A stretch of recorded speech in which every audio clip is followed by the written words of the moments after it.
I want you to do the opening statement first Oh, because I you don't know want me to what. go first? Okay. Yeah, I mean, I would go first if you want, but because if we're doing like more my Okay. usual style, but it's not. So I just want to know where you're trying to. Yeah. So, all right, let's start with season one, okay? Because I remember when I was 12 years old, I picked up the first manga, and I think there were a few things in the first chapter that were not done um, to the point that I wanted more of. So I think looking back on it, because originally I thought episode one was perfect, but there was a few things missing. Um, there wasn't enough attention to detail with the background characters involved in the story and with the people in locations and things like that. Yes, we got merchants here and there, and as the Titan attack happened, we had that as well. But um, other than that, we really didn't have a broad understanding of the background. I will say, establishing who the main character is, what his goal is, and what he wants to accomplish was very important.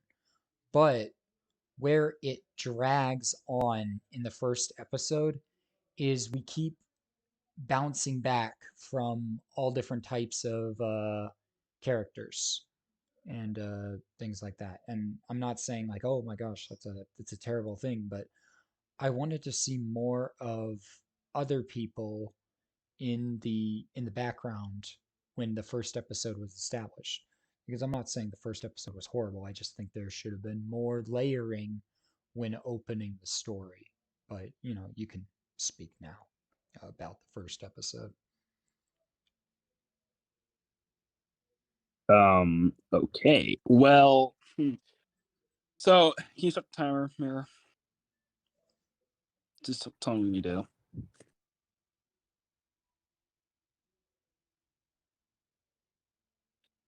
Okay, so what I say to that is, I mean, the first episode, and you said it earlier yourself, is supposed to be about establishing the main characters and the setting that they're in. Mhm. And there's a whole, basically, a whole arc that's dedicated to the side characters. The Clash of Titans arc is mostly revolving around the side characters.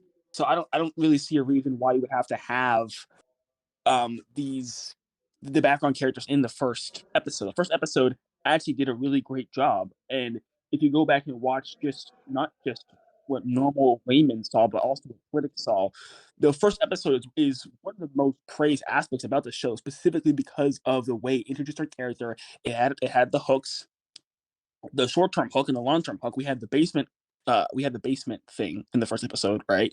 And then on top of that, we had the colossal invading, right? And I don't know if it might have been the second chapter, but I believe it was the first episode that Aaron's mom did get eaten. And so, to me, I think it's Yama had the right idea there. You have your main characters and the world, the introducing the world in the first chapter. You get your hooks in the first chapter, and then in the later on, then you can start to develop your side characters more.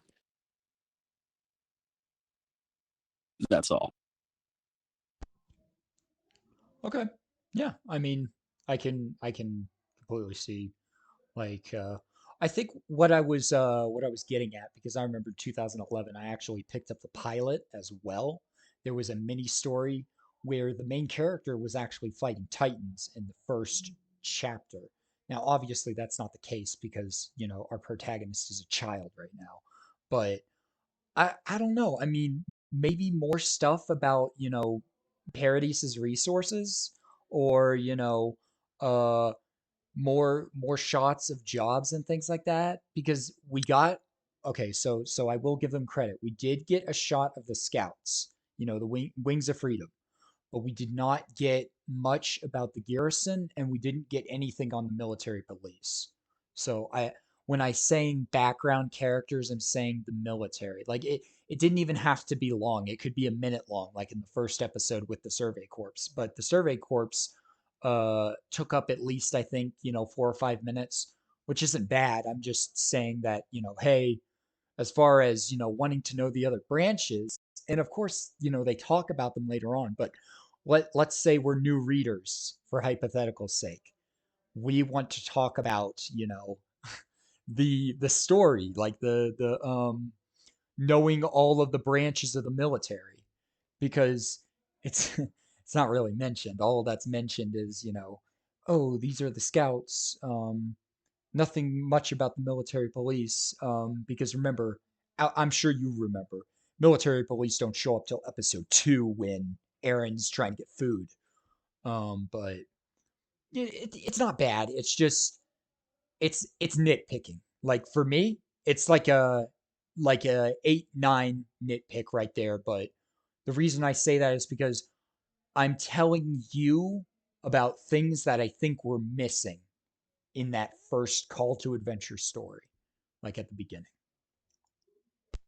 I see. I mean, this is. I mean, I usually don't like to use this topic, but we can go with this. I would just say, listen, the military police and the garrison, they weren't really the main concern. They weren't really the main draw. The main draw, everyone for some reason, the majority of the fans like to identify themselves with the Pacific Corps. Pacific Corps where all three of our protagonists joined, or the main characters joined. So I think it is the proper and correct thing to do. And maybe there is room for criticism. Maybe some stuff should have been explored more, but I don't really see it as a big deal. And certainly the audience. I'm not gonna appeal to the majority. That's ridiculous. But just to to put my 2 cents in, the audience did find the first episode compelling. And I've read. I mean, I've read a bunch of stuff from fans, and they all the fans, majority of them said they got hooked in the very first episode, and it was Mm-hmm. not due to the world building. People usually find world building exposition boring. It was the uh the shock of what happened to Aaron's mom. But um this just seems like a matter of opinion. So I guess Yeah. that's all I have to say. I really have nothing else to say to you unless you have more to add about this. No, I think that's good. I mean, I think that you know, as far as the core understanding of the first episode, because you need to keep in mind, when I was a child, I probably had that exact, thought process. But now that I'm reflecting on the entire story as a whole, I'm going back and seeing, what is Hmm. what. But we can move on. I'm going to let you choose a topic from season 1 that you want to talk about. um, whether it be something that you think was good, or you think that could have had more impact on, or just choose something from season 1 and then go from there. So I'll let you talk. All right, something from season one.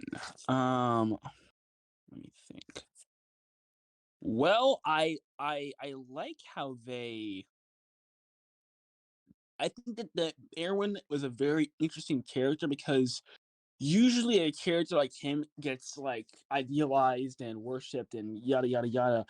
But I mean, they really do a good job of showing how much of an absolute bastard he is. I mean, he's a really sick guy, and even before we get to season three, it's very interesting that we're sort of supposed to root for him. He's a good leader, yada yada yada, but he just does the sickest stuff, and I thought that was rather interesting. It was I thought it was a very nice way of writing an original character. I thought, You're talking about Irwin, right? yeah. Yeah. So with Irwin's character in season 1, I think it was opening us up to more. And I think what I liked about Irwin is he's a gambling man. Like that is what I think of when I think of Irwin. Let's just break some stuff down, okay? Going outside the walls in season 1, that's a gamble in itself because of how many, wall titans are there. Going into the forest to capture Annie, that's a gamble. You know, risking everything to go what's it called, retreat back after suffering heavy casualties, that's a gamble. And I think that's what makes Irwin's character really good, is the fact. And not only that, the thing, we didn't really see his sadistic side until like season 2 or 3, because most of what he was doing, in my opinion, was pretty tame. uh you know Uh, um I don't know, bro. I mean, he purposely endangered civilians and showed very little remorse or concern, much like Mikasa. Well, the thing about it is though, he the plan went south. He couldn't have predicted that Annie would transform like that. They thought they had her on the ropes basically. And I don't think Irwin also could have predicted that uh Aaron and Annie would fight in the city. The original plan was to kidnap her and then, or not kidnap her, you know what I mean, capture her and then put her underground. That was the original plan, but she would transformed and that kind of like threw everything off balance. I mean, it was a s I don't know how much you consider it, but I think that he was aware of a very real risk that did end up getting actualized. Yeah. Like, it was yeah, their plan, yeah, they're ideally, they're supposed to just capture her underground, but I think that he and most everyone else knew there was a very real chance that there could be 2 Titans fighting, and, I watched it about a week ago, so my memories are perfectly clear, but I do Oh, believe I remember him telling Niall to get his ODM gear on because there's gonna be Titans coming. Um, did if he? somebody I can don't if remember there's that. if someone what's that? I don't What'd you remember say? that. Yeah, they were gonna arrest him, and because Oh, he was right. getting Yeah. Yeah. yeah, so that might have been after the flare got fired. I don't know. Um, but how would they not know about the lightning though? Yeah, if Yeah. somebody in chat can try to find what I'm talking about, because Yeah. Yeah. Cuz yeah, how would he know about the lightning? No, no. I think but I and this is another thing. I think Irwin's pursuits in season 1 was a necessary sacrifice in what's it called? Because later on, oh, I see while what we you're saying. were waiting for season 2, the No Regrets OVA came out and we found out more sadistic stuff, but I think it's a respectful sadistic nature as opposed to, just, Well, I casually understand. murdering people in a gruesome way. It's more of his actions are causing people's death, and that's something later on that we'll talk about in season three's little talk. But I I could see My your problem really was the lack of remorse, like Mika said. Like, take Levi. Like Levi was, if you this is a subtle detail. I just watched season one recently, so you may Mhm. not pick up, you may not remember it right now. But if you watch their conversations after Annie escapes in the forest of giant trees, Yeah. Levi is visibly concerned. He's upset about the loss of lives that his men have to take. And Yes. in Erwin, he doesn't skip a beat. He just keeps moving. He just keeps moving forward. Yada yada Yep. yada. He doesn't really talk. He doesn't really seem like the putting his comrade, putting his people in, like, killing them off like that doesn't seem to affect him that much. Yeah. And of course, it's juxtaposed to Aaron on the ground while it's happening. I mean, he's really broke up. He's really sad about it. Yes, it's necessary. Yes, it's set up to die. But the obvious lack of remorse that's being shown and the lack of empathy, Yeah. I think it's very interesting there. With Yeah. such because he's such a, like, a quote unquote noble guy, right? Like he does put himself on the line. He does try to fight for goals and stuff, and he Yeah. was Yeah. doing good for humanity. But I think that dynamic is just so interesting Yeah. about Yeah. season one. And I think that's what I love about him. I love someone who's a risk taker, who's a gambler, someone who's willing to sometimes be selfish in a way too. Um, I like those characters that are great leaders. Like, and again, we're gonna touch on this in season 3 because there's so much to talk about when it comes to Irwin and what I think of season 3. But like, I just I think he's a great character in season 1, and sadistic. I don't really see it as much. Um, you know, even with the town, it it's kind of a necessary risk, and I think that's what the final thing at the end of season 1 where he's talking about, okay, so we know this, we know Titan shifters, we know all that, and he's basically saying that this wasn't all for nothing, and it was a good scene. It was a good way of him telling Mhm. everybody that, hey, I'm not doing all this for no reason, because the scouts have had a bad rap for 10, 10 to 20 years, maybe even 30, like with the No Yeah. Regrets OVA or whatever.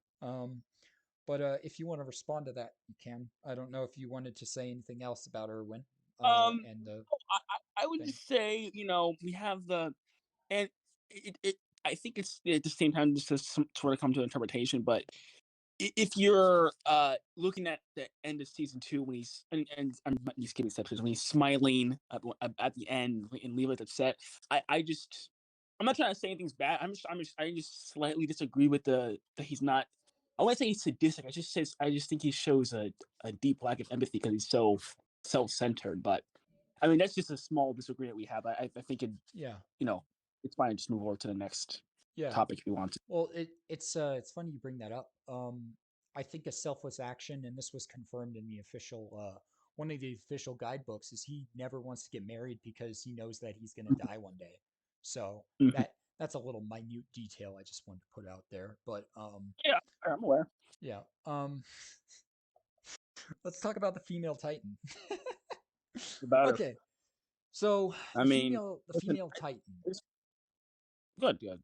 Yeah, the female Titan. It was just for me personally, as a manga reader and an anime watcher as well, it was just predictable.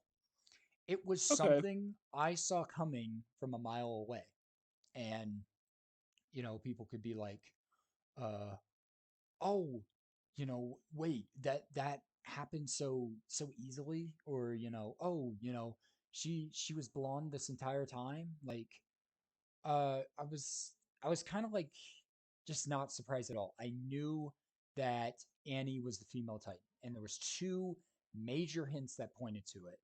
And this is where I think it was kind of lazy, in my opinion.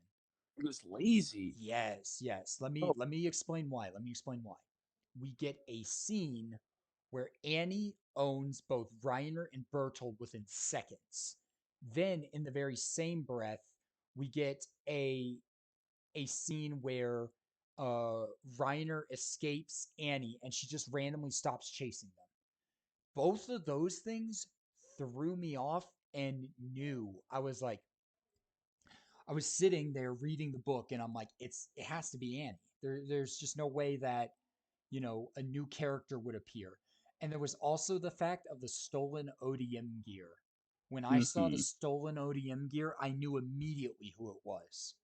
And I don't know about you, but Well, it just like the face too, the face pattern and the eyes and that blonde hair, it just made it too obvious for for me and five of my friends actually when we read it in middle school. Now that I'm not saying, oh my gosh, everybody's gonna come to this conclusion. No, I'm not saying that at all. I'm just saying that is what my takeaway was. So I don't okay. know about you, but that I've was actually just thought about this a lot. But yeah. so what I would say a couple of things. Number one is in the first half, you seem to have been chastising Isayama for setting up the plot. So he said, "Oh, the ODM gear. She was fighting with Ryan, and Ryan left her alone. Yada yada yada. She changed course to talking to Ryan. Yada yada yada." If you have a well set up mystery, there's always going to be a way to discover it. Right, because there's clues along the way. If there was no clues along the way, an actual lazy twist would be have no setup, no nothing, but then out of nowhere, pop, there she is. She's a female Titan. But as you said, we're talking about scenes back in the fourth volume. We're talking about scenes Mm-hmm. in the I don't know exactly what the talked about. I think Toss was like two, volume two, Yeah, it and then was. you're talking scenes later on, and then we have the whole and then later on, they use those scenes in season two. They use those scenes to figure out Ryan and Berthold. So we have this interconnected mystery that has decent setup to it. As far as the face and the hair goes, while I do see what you're saying, I actually appreciate that a lot because sometimes what shows and books try to do is they try to artificially conceal the twist, right? So Yeah. in this case, he didn't try to change it, right? Because No. the Titans look like who they are. So why would you have Aaron look like who he is, but then at the same time not have the female look like who she is, and Yeah. Barathol and Minor and vice versa? I mean, did it make it obvious? Sure, but at the Mm-hmm. same time, I mean, you're gonna want to have your characters be consistent. And the other thing is that this was the very, very first mystery that's actually actualized upon. Yeah. We had so many other things. We didn't know how the walls got built, why the walls got built. Well, we do know why. Sorry, how the walls got built, why Titans eat humans, where Titans come from, what's in Yeah. the basement, why does Aaron have his Titan, where's Grisha, and yeah, and on and on and on and on over again. And another thing, to go to my first point. I've rewatched this show with friends so many times, and the funny thing about it is it's almost like you want to scream at your TV because the outside world being around is so obvious upon rewatch. It's like they're almost saying it. He stops just for a person who has the knowledge. They stop just sort of saying it. So I mean, I don't want to make it sound Mhm. like I'm trying to brush your ego or anything, but it just seems like people, intelligent people who pay attention to the show, seem to be able to put the pieces together. And I don't really Yeah. see that as a criticism. See that more of a as a praise to Isayama for making a mystery that makes sense in retrospect and then it was actually set up. Yeah. Yeah. I mean, I also think that it wasn't a bad reveal. It was more of just a, oh, I saw this coming kind of thing. Mm. Because like, and I think if you didn't get it when Aaron had a shocked face and saying "Anne" in the forest before he got his head cut off, I don't know what to tell you. I mean, then you'll get in episode 23. But no, I think that um I don't think changing the Titan's appearance would have solved it. I just think that if they hid the appearance a little more. Oh, also that's a big one. And this is an anime flaw. I'm gonna talk about an anime flaw. They decided to put Annie right before the female Titan in season one, part two's what is it? Intro. Yeah. I don't. That that Is it was sure the foreshadowing? yeah, It's like that was a the big one for me. Because I was like, oh my god, that's so obvious. yeah. I mean, So I mean, I'm I think it was lazy, but I can see why people would well, disagree. And your hold on. point about yeah, I don't know how you could say it's lazy when I mean you're pointing to instances that Isayama drew. So he drew the panel where uh no, lazy as in I should probably clarify better. Lazy as in like you know the the obvious candidates is what I'm saying. Like there aren't many blonde female characters in the cast that you can uh you can pick and choose from that could be female Titan material, especially Eyes. Eyes is a big one as well. Um, as but I mean, I can see where you're coming from, but it just seemed too obvious to someone like me. I don't know why, and my friends apparently. well, Um, yeah. I mean that's not relevant. Yeah, yeah. Okay, cool. Do you have any questions? um, Another question. Well, it's your turn now, so I'll let you say another thing about season one, unless Season you, one. Doing two things in season one. yeah. Let's see. Um, I mean, I don't know what one way to say, bro. Like something good about it or something bad about it. Uh, Either or, that's fine. I mean, if it's something that you think that's bad and I think it's good, then I'll be like, oh, whoa, this is good or something. Okay, here we go. Okay, then maybe we can get kinda in here. There seems to be a confusion, and I might say this is like bad per se. I mean, it could be good, it could be bad, depending on how you interpret it. But Mikasa and Trost arc is literally her at her lowest, like as far as like personal growth it goes. I She's disagree. literally okay. Disagree. Excellent. Okay, Yeah, yeah, thank yeah. This is great. This is great, actually. Okay. argument out.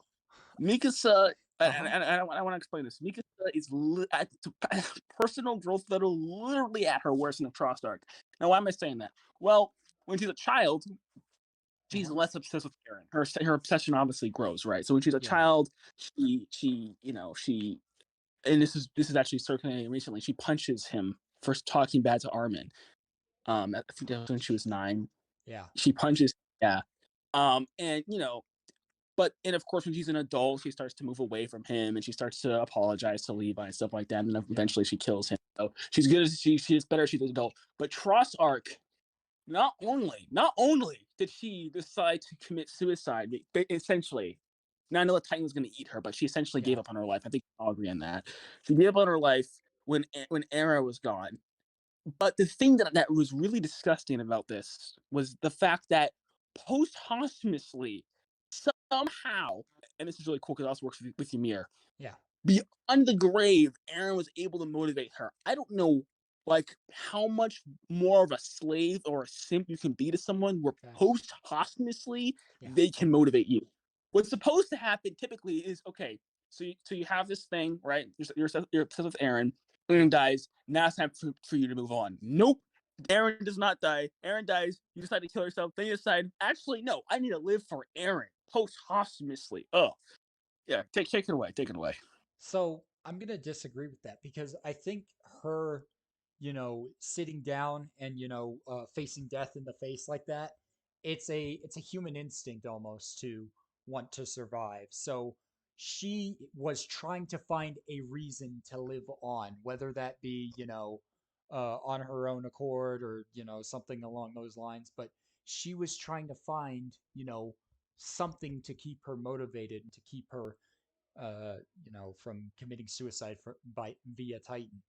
And I Mhm. think I think that that was done well because what's the one thing Mikasa cares about? Mikasa cares about Eren. And the only thing she's going to live for now was Eren's hopes, Eren's dreams, Eren's, destiny, all of these things. It makes sense in the context of the story that she would be, defeated almost. Like she can't do anything. She's in this fucking state of panic after hearing Armin's report that he's dead. There's no more Eren, no more whatever fantasy she had with him in the future. None of that. But then she found a reason to live. And I think that her living because of Eren's dreams is better than what we see later on. And I will get to that eventually, but Okay. I Oh, my can't. friend, it wasn't Aaron's dreams. It was that, and this is hilarious. She actually kind of lies to herself. She says, "No one will remember Aaron. Who will remember Aaron if I'm not alive anymore?" That's a good point. But Armin would Yeah, remember exactly. Eren. Armin. Yeah. So So why? or So Jean she's or so arrogant and delusional that she thinks that when she dies, all of Aaron's memories will be forgotten. well, she's got a dependency clause too. Remember in the training session where she's like, "Oh, he's saying that he loves me and I'll always be with him." Yeah, Um, exactly. She's freaking delusional. But that at least was better since the man was still alive. Like when he's yeah, dead, you gotta move on, sis. Like you can't just be. I mean, that you have to like you say to yourself, oh, she seems to have a reason to live. That's a human instinct. Okay, excellent. She has army to live for. She has a servant core. I mean, yeah, you need to remind you that she only joined the servant core because of Aaron. She could have done something that she actually enjoyed besides being in the military. And maybe she still like being in the military, but she could have yeah. done the But whole whole bunch of things. She could have a family, yada yada yada. uh But huh. no, no. Aaron's memory is what motivated her to live. That is her at her absolute lowest. Nah, There's I disagree. I think we see something later on that Okay, proves okay. otherwise. Please explain to me. Please explain to Yeah. me when she was more of a simp and more of a slave than that moment. Please, I'd love to see it. Okay. Table scene. You know, raid on Armin was Marley. trying to help him. You know, um, pre-ending, or I mean, sorry, post-ending. Like, you know, How is it during ending? He's during dead. the uh, visiting his grave so often, dude. Like, Oh, she can't visit his grave. that's not what I said. But like, Oh, you said she hold on. visits his grave so often, dude. Like, How do you know how often she visits the grave? I don't have to. I don't. I'm just, I'm polling, but I I want. think Hold, what? you're going to need to explain to me a couple of things. You said Okay. okay when she went after Armin and when she helped him invade Liberia. Yeah. Armin was assaulting him. People were actually going to assault him. People were actually assaulting him in Liberio. So protecting him in those scenarios is equal to her giving up on life, but then getting reinvigorated so that people would remember Aaron. But it's slightly better because she's not a physical slave to someone who's alive. That's my point. My Oh, point is that, physical who's dead. yeah, my direct point is the fact that because because he's dead, she's not like entitled to do everything he says. Whereas when he's alive, she was more or less entitled to do whatever he said in some of those instances. I'm not saying all of them because I know eventually it breaks away, but you know, I just think that is worth mentioning the fact that she she basically was like, "Oh, you know, what about Aaron?" Like she would always say that. And it just it got worse as time went on, or this thing about, oh, just come home with me and stuff like that. That is a low point. You are not accepting reality that that won't happen. That can no longer happen. I mean, Aaron said it multiple times in jail. He's like, "Oh, I've only got 7 years to live," or whatever. Or when he's shooting the gun, he's like, "I've got 4 years to live tops." He constantly reminds her, "My age is fading. I will not have time for you or anyone else because I'm gonna die."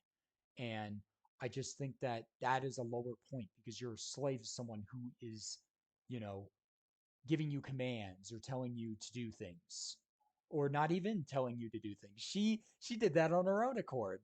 That Aaron was going to be punched, and then what was it? She just randomly did it on her own.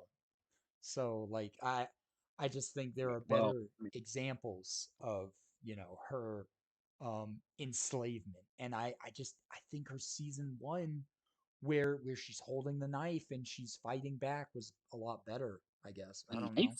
She- Yeah, or when she was living for a dead person.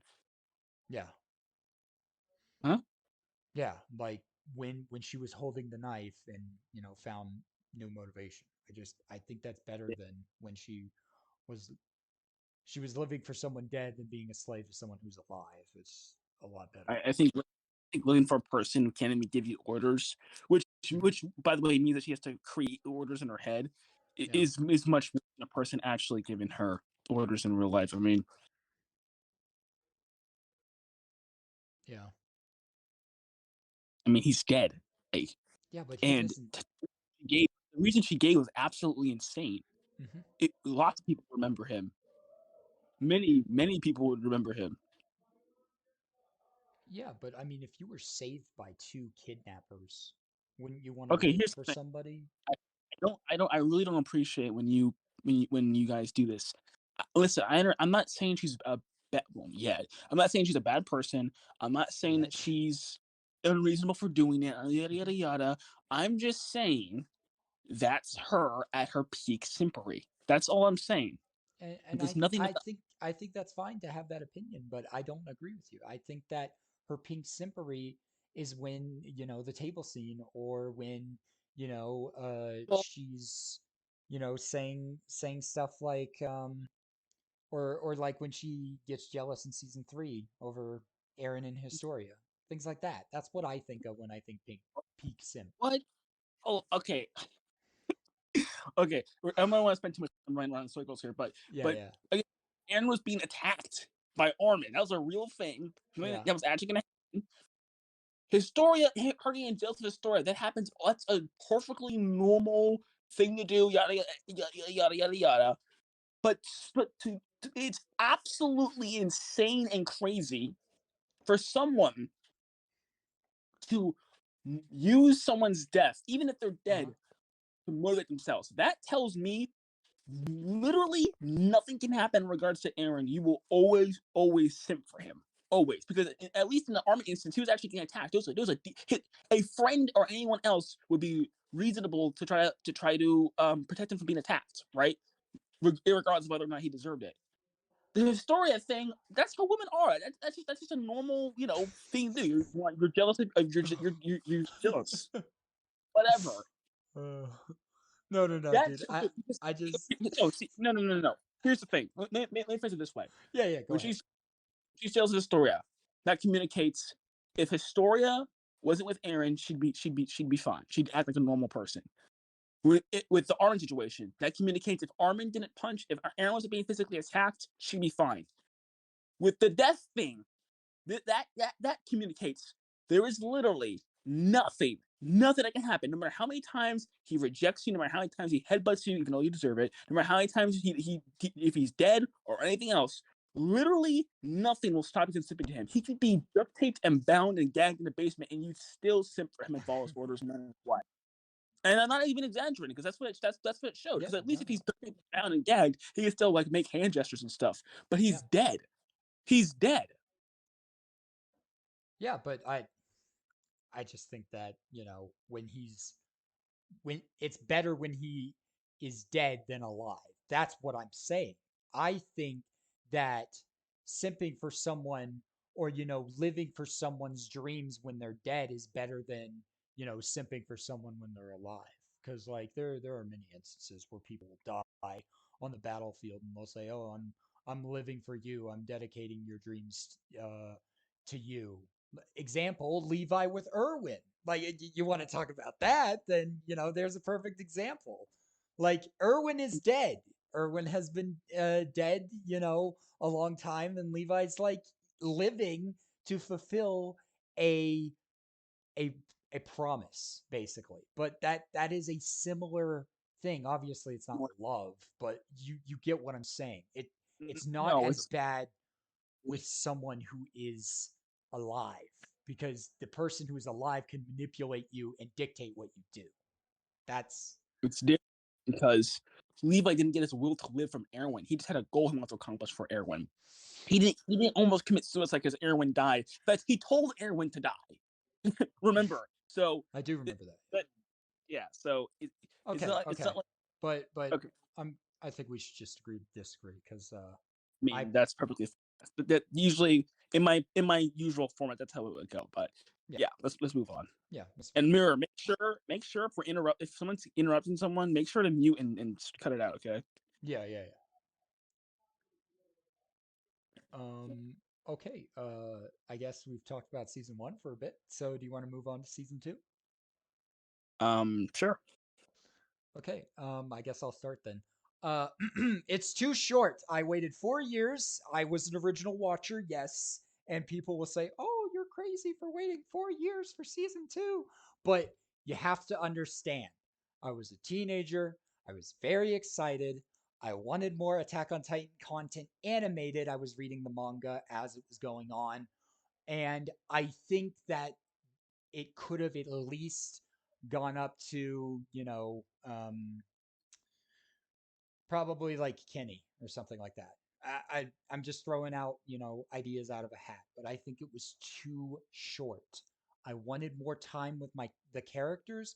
I wanted more, screen time for the actual show itself, because they would that's when they started that thing where they would play a preview from the previous episode and then stretch out the runtime. Sorry. And then what else I loved was, or not loved, but what I wanted from season two was, I really, really wanted, um, like, I don't think it was clear enough what was going on when it was going on. Like, yeah, I would say, this was a couple hours earlier or something like that, or, you know, I think the beginning threw me off too. I had to reread the chapter just to be like, oh, what the heck? What did make sense? You said something that makes sense or hard to follow, something like that. It, that didn't make sense was the beginning. Like, some of the Um, time cards weren't that specific, and I had to go back and read. Like, at the first, I was like, "Oh, right, we're following these guys now." Because anime or the manga? uh, anime, not It manga, was anime, wait, the manga or the anime? anime, anime. The anime. Yeah, How is it? How is it? Didn't they say a no, few hours earlier? Or are you saying like was it specified how many hours and you were it confused? That was going on. it wasn't specified how many hours. And remember, 4 years is a long time to wait for a anime, and lucky for you, you didn't have to wait. But when I got back Indeed. into it when I got back into it, right, and I just saw, we were in a cabin with a bunch of side characters. I was like, huh, what's going on here? Because I'm so used to the original Um, trio, and then I just saw that. I was confused. So but um, it was too short. That's what I think. But I will let you, I don't have. disagree with I me. mean, that seems to be. Yeah, I mean that was a problem, but Yeah. yeah, I don't really know what to say about that. And in regards to it was Hmm. just the issue. It was really the production committee, right? It wasn't because the chapters are Yeah. chapters. Isayama wrote the chapters. By this point, Oh he already had season 3. He was in the Marley arc by that point. So no, he the was in season seasons is three. He was in season three, towards the end of it. Season three, part two, to be exact. I remember reading your uh, page. oh yeah, I remember those. Yeah, Yeah. yeah. So You remember what I'm talking about. yeah, I don't really I mean, yeah, that was an issue for sure, but I mean, Yeah. I don't really know why it's relevant because that's the production committee. It has nothing to do with the actual story.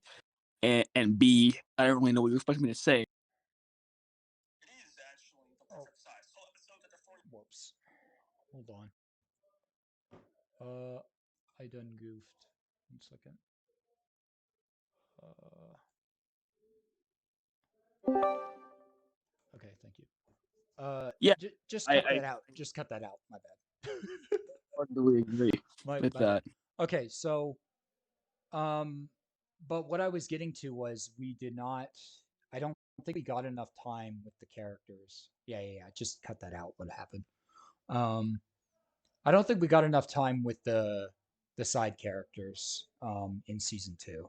I think there was a couple of people who were missing uh, more fluent character arcs, specifically Bertolt and Ymir. I think we got backstory for Ymir, but we didn't get enough screen time for the Really? characters. Yes, really. I'm being How? serious. Okay, Let explain the Ymir thing. Okay, why did every single character except Ymir, and I'm not even a big fan of Ymir. I just think every single character but Ymir and Bertolt got little side adventures, if you will. You know, the conflict with the tower was everybody. That was everybody's problem. But Didn't they go to the we got a side story with Connie, Sasha, um who what side else? story? The village thing? What? The village is Yeah, referring to the yeah, comic? the village. Yes. That Didn't we was get this. a side story at the mountain? No. We didn't get a No. side story with Ymir. No. How is the mountain not a side story? That was everybody.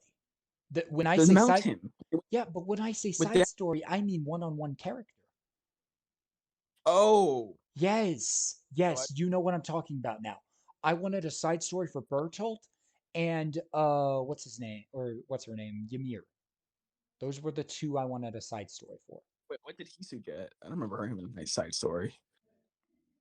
I don't think Hisu got a side story. I think Hisu got a side story in season three. Oh, I think she got a side story in season 2 with the mountain. That's Why? everybody. Okay, That's everybody. it was two people. It was just them two. No. It was everybody. No, when they went to save Daz, it was just the two of them. Oh, but that's a flashback. I'm talking about. Yeah, see, this is what I'm talking about. I'm Huh? you're talking about flashbacks here. I'm talking about we got a side story with Connie and we got a side story with uh Sasha. Both of those present time. Those were back then. Those were things that were already happened in the past. And Okay. we saw And them, but we should have got side stories for other characters, is what I'm saying. Like I I don't think know the relevance of it being a flashback or in the present. it's pretty big relevance because if we're starting the season with side characters, we should be getting content from present day, just like Connie and Sasha. They had the ball rolling on the first half, and then they kind of dropped it when they got to including so many flashbacks. Yeah, There's that's a good there's point. always been flashbacks. And the other thing is that they get restructured in the anime too, so it makes it more confusing. But Yeah, that's another the great show's always point. been about flashbacks. I don't really see the relevance any, of it being a flashback or it being the present. They got their side story regardless. Because what's the purpose of it? What's the purpose of the side story? It's to develop the characters, right? The Yeah. characters developed regardless if it's a flashback, and it wasn't really that long of a flashback. It was like an hour, a few hours ago. It wasn't really that big. Yeah. Well, I think that if they were going to start with the side characters, they should have established, some of them more. Like, we don't know anything about Bertold aside from him saying, "Oh, Reiner was a warrior at one point." Like, it's just, For for us to give you room on, I'm still deciding whether or not that was a well-handled character or not. But as far as Ymir goes, I mean, season two was Ymir's whole thing. That yeah, was but excellent. Ymir in the story. I don't know. I disagree on that. I don't think Ymir and Historia was the best thing ever. I think it was too rushed, I didn't if I'm think it being was the best. honest. It was too rushed. I Yeah. mean, is it rushed? What makes it rushed? Well, we Yeah. get one flashback and then we get, uh find a life you can be proud of, and that's about it. And then What? we get the one scene where she sacrifices herself for the gang or for Historia, which that'll be a good thing to talk about because that was pointless. I still don't understand why she did that. It just I I have a question, and I don't want to sound rude, but when was the last time that you've read Clash of the Titans or watched it? I want to say a couple months ago. A couple of months ago. Okay, so Yeah. that's pretty recent, but still, Yeah. it feels like that you're forgetting a lot of the stuff that was happening throughout the story with Ymir and Historia. That was a multi-episode, and they usually adapt two chapters per episode. That was a multi-episode saga with plenty of development, and I wasn't really that rushed at all. I think they got everything out in time, and it was Yeah, it was well done. I don't think it works with the context of the story, to be honest. I just Wow. what is the relevancy of it? Like, I Well, mean, Historia first. Well, that's how the rumbling. That eventually leads up to the rumbling because how much of a selfish person the story is. She enables the rumbling. I don't Which, think she's selfish though. More selfless, if well, anything. who She Historia? Yeah, yeah. How can you be a selfless Jaegerist? I'm gonna need that explained first. Yeah, yeah. So the reason why I say that is because the whole point, I'm sure we read the same thing. When she, prepared everything for war at the end of 139, that was her taking command. Like, she's taking command of, like, who God knows how many people. And not only that, Historia became queen for the people. That's selfless in itself. You can't disagree with that. Well, She it's not didn't have to become queen. It's kind of like funny that they removed that scene. I'm still upset about that, where Levi says "become queen" or whatever. yeah, it's the same. It's the same conversation I have with Mika Sustains all the time. Just because if I say someone's unempathetic or they're selfish, doesn't mean that they're completely that way. She's a human being. She obviously has complexities, but her modus operandi is usually selfishness. Again, I want you to explain to me. Let's say you're taking that stuff. Okay, I want you to Yeah, explain to me how to be a selfless Jaegerist. I want that explained to me. being okay. The fact that you even say, selfless Jaegerist, you're fighting for a cause of multiple people. That's selfless in itself. Yeah, but at the same time, she's dooming more people to be trampled on and killed, and yada yada yada. Yeah, but that's a necessary sacrifice. I mean, you have to Oh, outweigh the well, options here. oh, wait a second. That exact same argument can be used for the country. Remember, we had this whole Yeah, yeah, dark currency 131. We said, hey, there's only 1 million people in parity. It'd be a fair trade, right? It'd be a good trade. So, I mean, I'm not saying she's entirely a selfish person, does everything for herself, but if yeah, you're a Jaegerist, your motive operandi is selfishness, and this whole thing comes from Ymir. And recall what she said in the cave, right? She said yeah, saving humanity is a pain in the ass, right? And she wants to save her yeah, friend. yeah, yeah, After she gets a flashback from Ymir, she gets a flashback from Ymir in uh-huh, season three. Humanity is a pain in the ass, saves yeah, her friend. Then in season four, 130, she gets a he recalls that moment that was connected to Ymir yeah. to help him initiate the rumbling. So the relevance of the Ymir story relationship is actually very, very important. But like I saw it more as like I don't know. I saw it more as like friendship because like it didn't there wasn't Okay. enough chemistry in the story for there to be a solid, grounds for relationship. Yeah, marriage was talked Brought up about, but what? kids talk about marriage all the time. Oh, who brought up a relationship? I didn't. What You said relationship. Did you relationship? mean friendship? I yeah. Oh, Well, were you talking? I'm stupid. You were talking relationship of the story, relevancy to the I, rumbling. That's what you meant, right?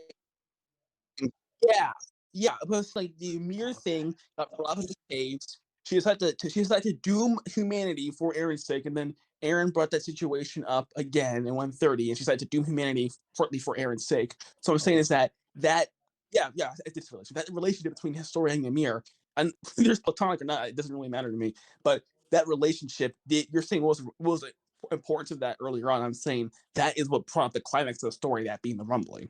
Yeah. Yeah. Okay. Um, I, you know, relevancy's sake, I just think it could have been, uh, like expanded upon or better. I think that I kind of got catapulted into it, after I got done with season one, of the manga, and you know, it felt like there was something there, but there also wasn't something there. It's a very weird feeling that I just wanted more expand upon of the characters, side characters specifically. But um, it's not the end of the world. It's not the worst season by far. But now I'll let you say something, and I'm gonna see if you talk about the topic in season two that I think you might talk about. We'll see. All right, I'll let you talk about For season two, now, as some of you may have known, I actually surprisingly watched season two first. And it's not like I watched the first episode and figured out, no, I watched the entirety of season two and then I watched season one. And I still was surprised with anyone was the female Titans. But ignoring that, the thing that I really, really like about season one, and the thing that really hooked me into the Attack on Titan. The thing that made me the stand that I am today is the mystery. Is the whole Walmaria thing, right? Because there's Titans inside of Walmaria, and I didn't know where it was coming from, right?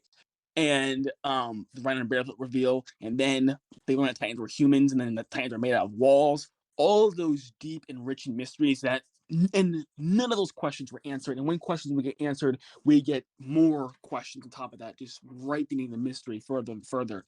So as far as season two goes, that's what I'd say. I always love season two, and it's because those mystery elements got me hooked into the show when I first watched it. it. Yeah, I mean, I think the mystery, uh, as far as specific things go, like I'll talk about one for example.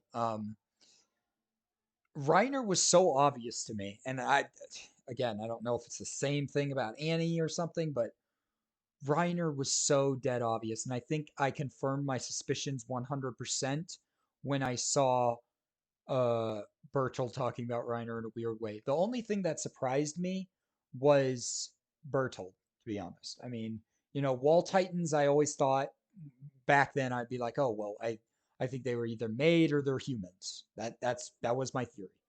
Um, but I think the surprise reveal of Reiner was obvious. But I will say, and I still stand by this statement, I think the betrayal was well done. And, Oh yeah, sure. I will give credit where credit is due. You know, Even as much as I, hate the series as a whole, I think that that betrayal was still well done. And I think 20 years from now, people will probably remember that moment still. So I'm not going to throw shade at that scene specifically because I think it was perfectly well done. I think the flashbacks were done well too. No gripes there. I did think though, and this is just a nitpick.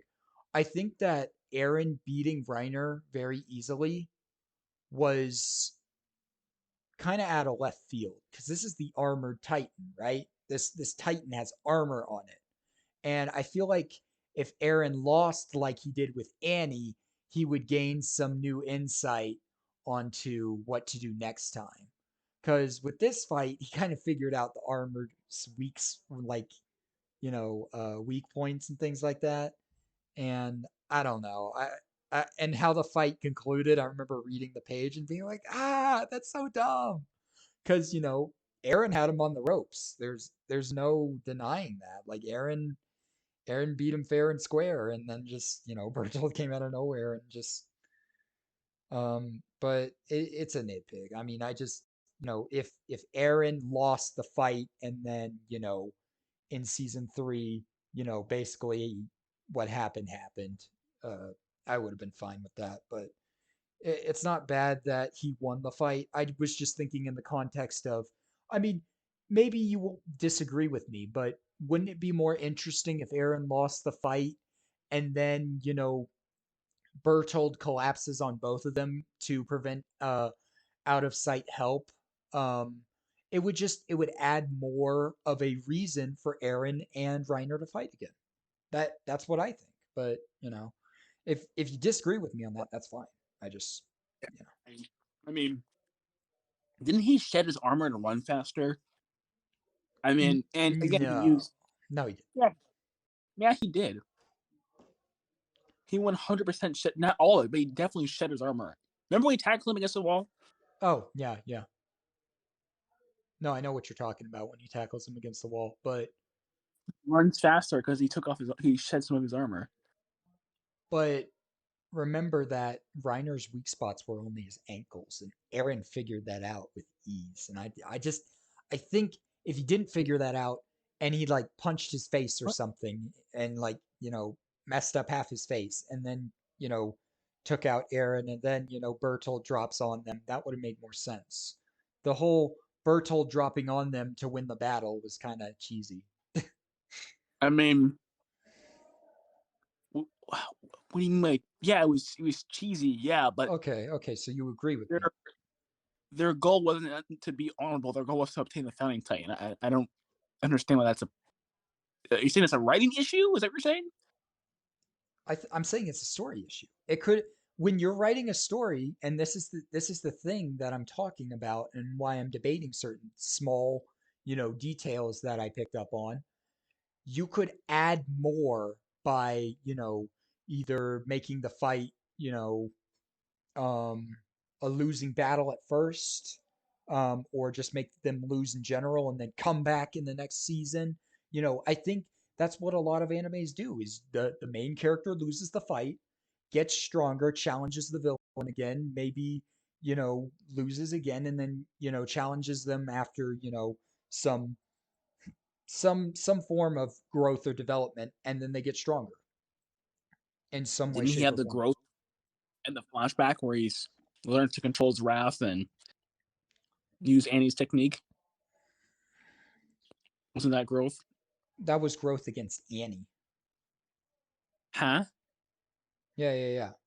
Oh, you're not What? talking about Berserk. You're talking about I'm talking about season two. The battle I'm talking about. uh He the flashback he had. He learned to control his rage because he was angry, just hitting his face, doing nothing. He yeah, gets yeah. slammed, and then he gets a flashback, and you know, which is Yeah, funny because that might actually be future Aaron sending past Aaron the flashback. That's just a little headcanon I have, but interesting. still, Interesting. I never thought about that till you just brought it up. We'll talk about that in season 4.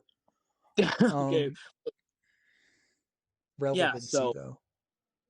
yeah, so I mean, and the thing is, the real world isn't always fair, and I think that's. I mean, I hate the anime tropes or just tropes in general, where like, oh, the hero comes back and he beats him, yada yada yada. Well, sometimes you do everything right and you still get your shit rocked either way, and that's what Yeah. happened. They had more knowledge than him, and they had more numbers than him. The battle was rigged the second he fought it. There was no way he was going to win that battle at all. The battle was decided before it even begun. Yeah, they But had more knowledge than him. They I trained more. think I They were think wasn't handpicked. And also, I also like to remind you, as far uh-huh. as Aaron winning the fight at first, I believe he had like one of the top scores as far as hand to hand combat goes, Yeah, on top yeah. of Andy. Yeah. I mean, yeah. I think I would have enjoyed the battle more if he lost, but that's just my opinion. I don't want to sound rude, but this is a mistake people make a lot: is that whether or not you enjoyed something isn't really relevant to how good the story or the writing is. You know, just Actually, it is because it's your perception of how enjoyable the story was.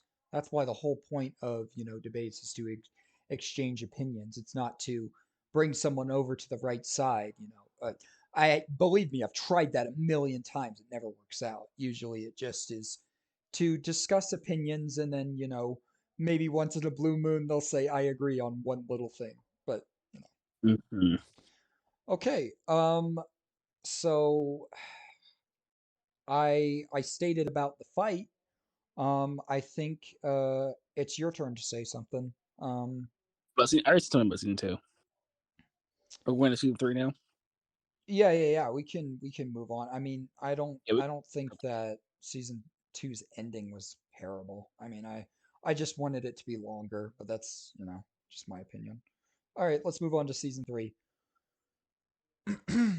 This season was really good.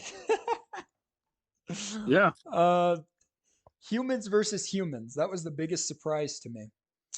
I think um we went from making our cast, you know, uh Titan killers to murderers. What's your opinion on that? I That's- mean, I made a video about the Alliance not being morally superior, expecting praise from AOR. I forgot that they were just as biased as any haters, so they Mhm. didn't appreciate it. But um, the moral complexity is always something that I enjoy and I think should be added to fiction because Yeah, in real life, people aren't either good or bad. It's mostly complex.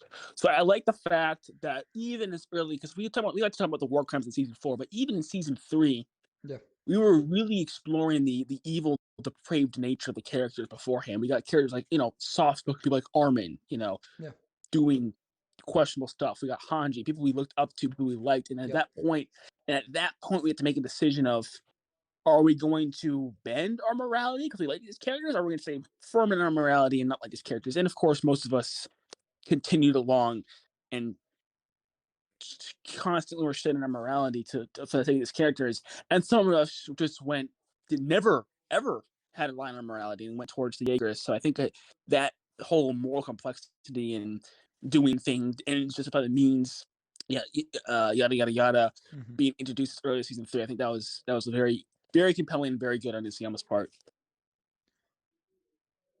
I think it was a very dark turn too. Correct me if I'm wrong, but like turning our cast of characters into murderers is Oh yeah, just, I it came out of left field when I first read the page of, Levi shooting a hook in someone's head. I was like, whoa.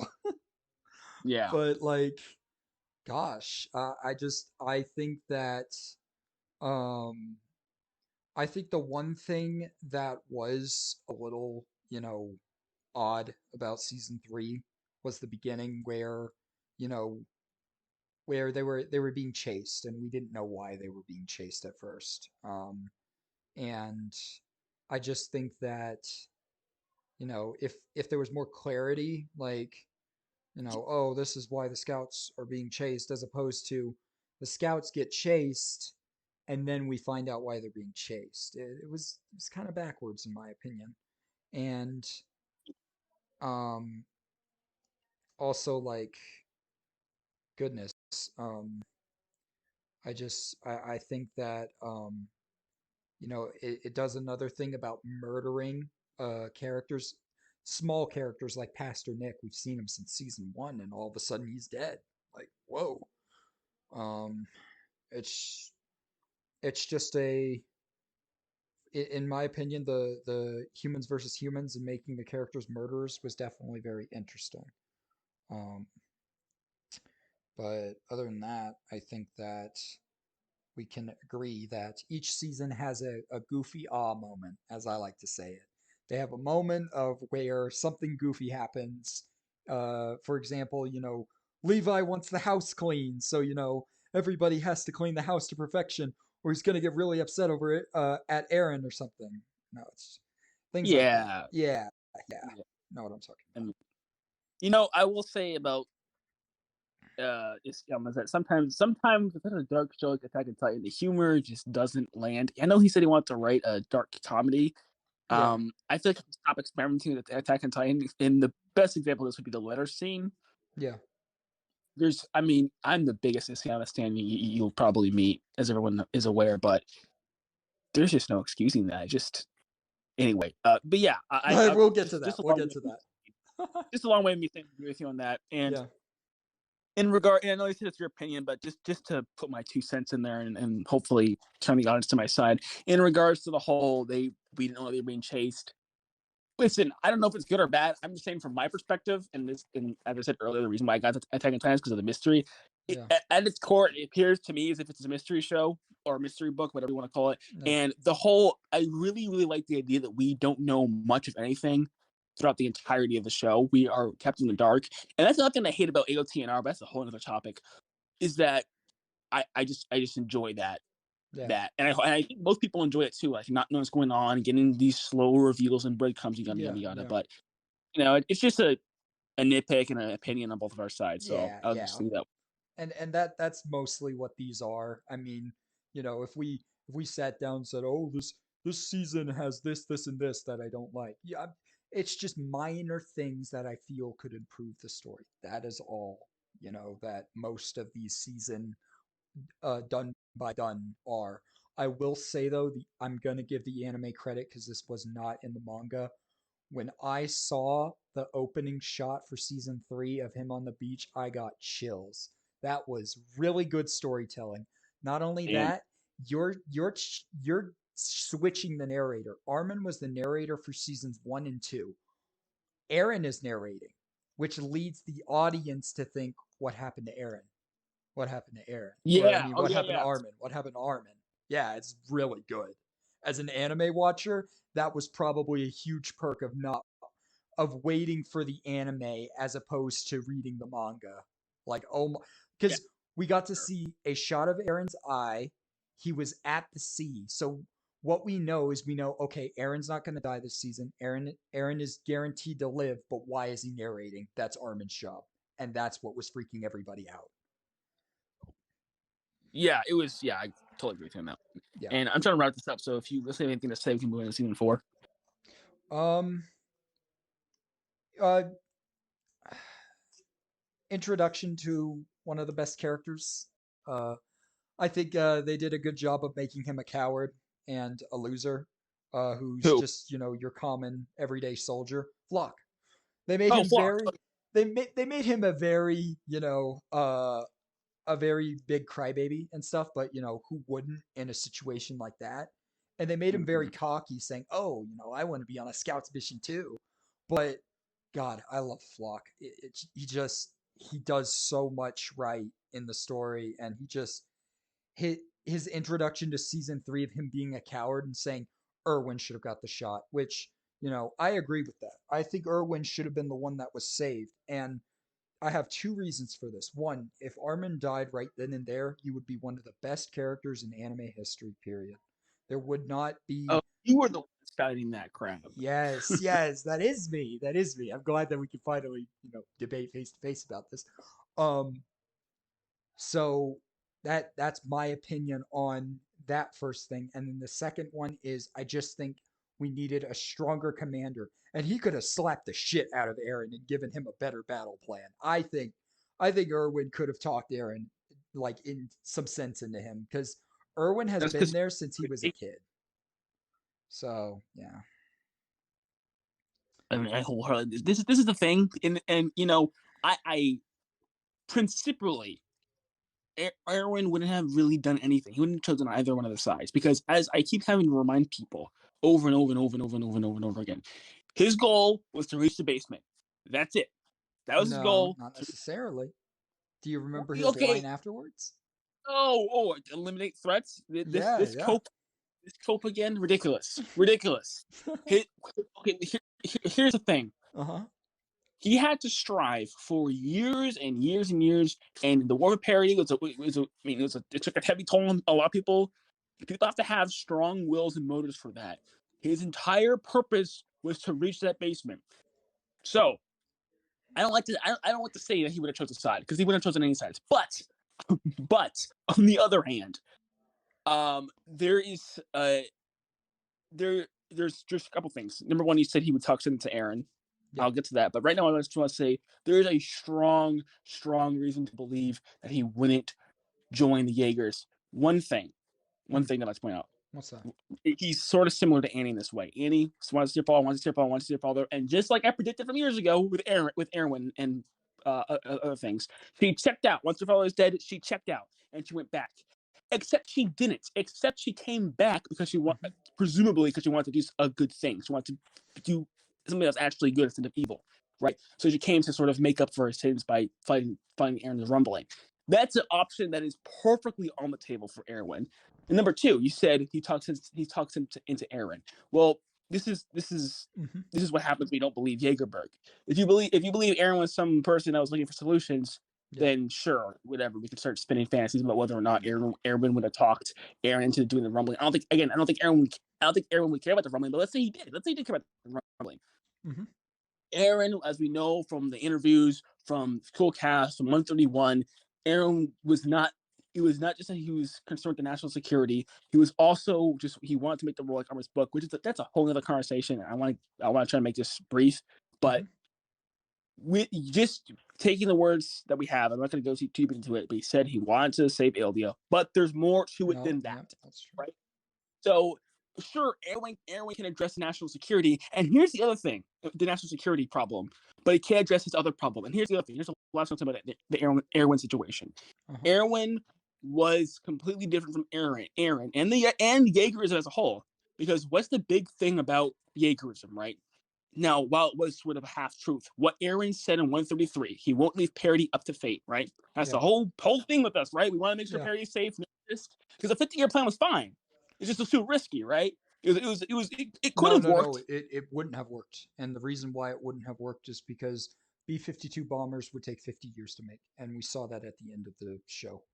Like it's just not plausible. Any plan, the only plan, and I think any plan not involving total genocide involves, Eldia's death. There is no other plan. No, no, Yes. there's Yes. plans, but they're just risky. But Nah. that's something that's Well, yeah, extremely hard. we'll get to it.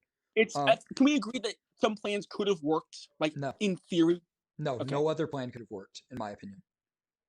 all right. Yeah. Well, anyway, ignore. Um, wait, We wait, can wait. set another debate. Let's agree on this. Let's agree on this. No plan could have worked without Eldia's death. How about that?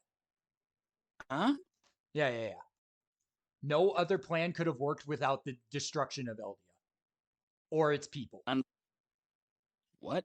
I don't know what it's supposed to mean. The plan Okay, was to not have Elvia die. okay, but there is no plan that works without Eldia's death.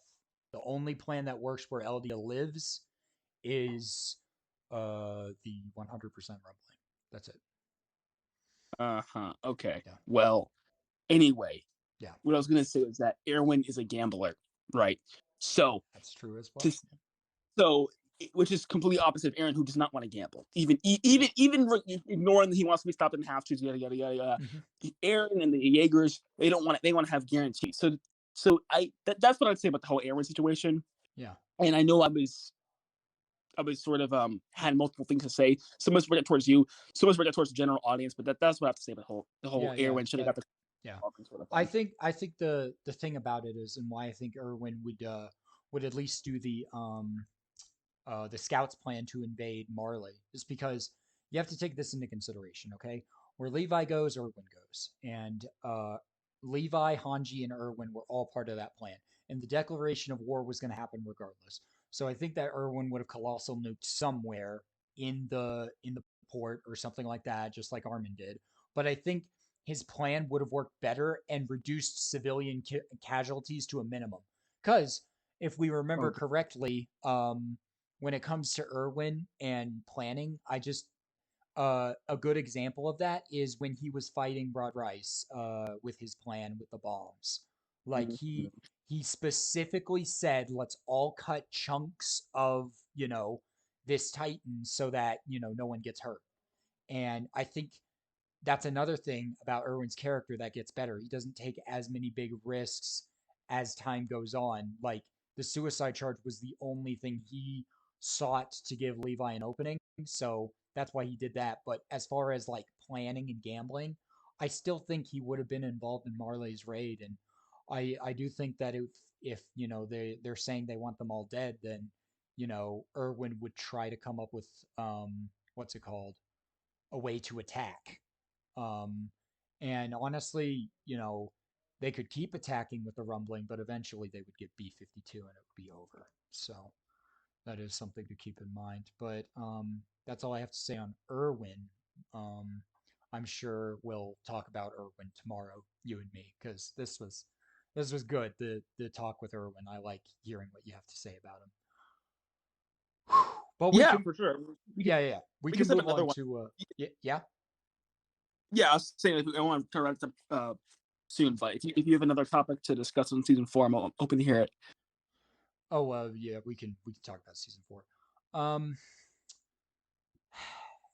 I don't like the rumbling arc. It's just uh, I I think that after he transforms, it kind of just falls off for me. And when I was reading, I actually put the manga down for a bit. I don't I don't think that there's much of a story without Aaron.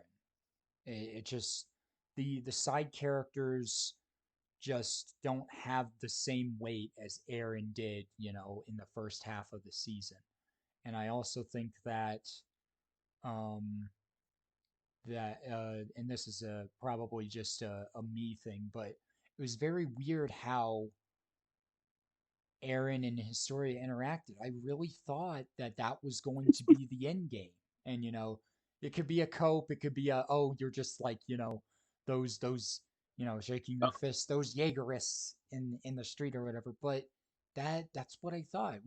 Because if it was about Mikasa, why didn't Isayama give when Zeke is saying, she'll slice the Titan's neck for you. She loves you.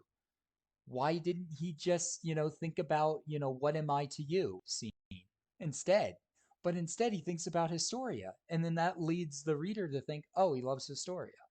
Or, oh, he, cares deeply about Historia more than, what his brother's talking about. Wait, So, like, was that a flashback or was that a? Because I always interpreted that as just not him thinking about, but a flashback. was that a flashback? No, no, no. I believe that was a memory. In the manga, it was a memory. I mean, I'm not saying it's not because he also Well, says memory where, flashback. where Yeah, does it yeah, all start? yeah. Where I does don't this really. all start? Yeah, in the There flashback with Flock and all them. I don't have Um, 30 handy, yeah, but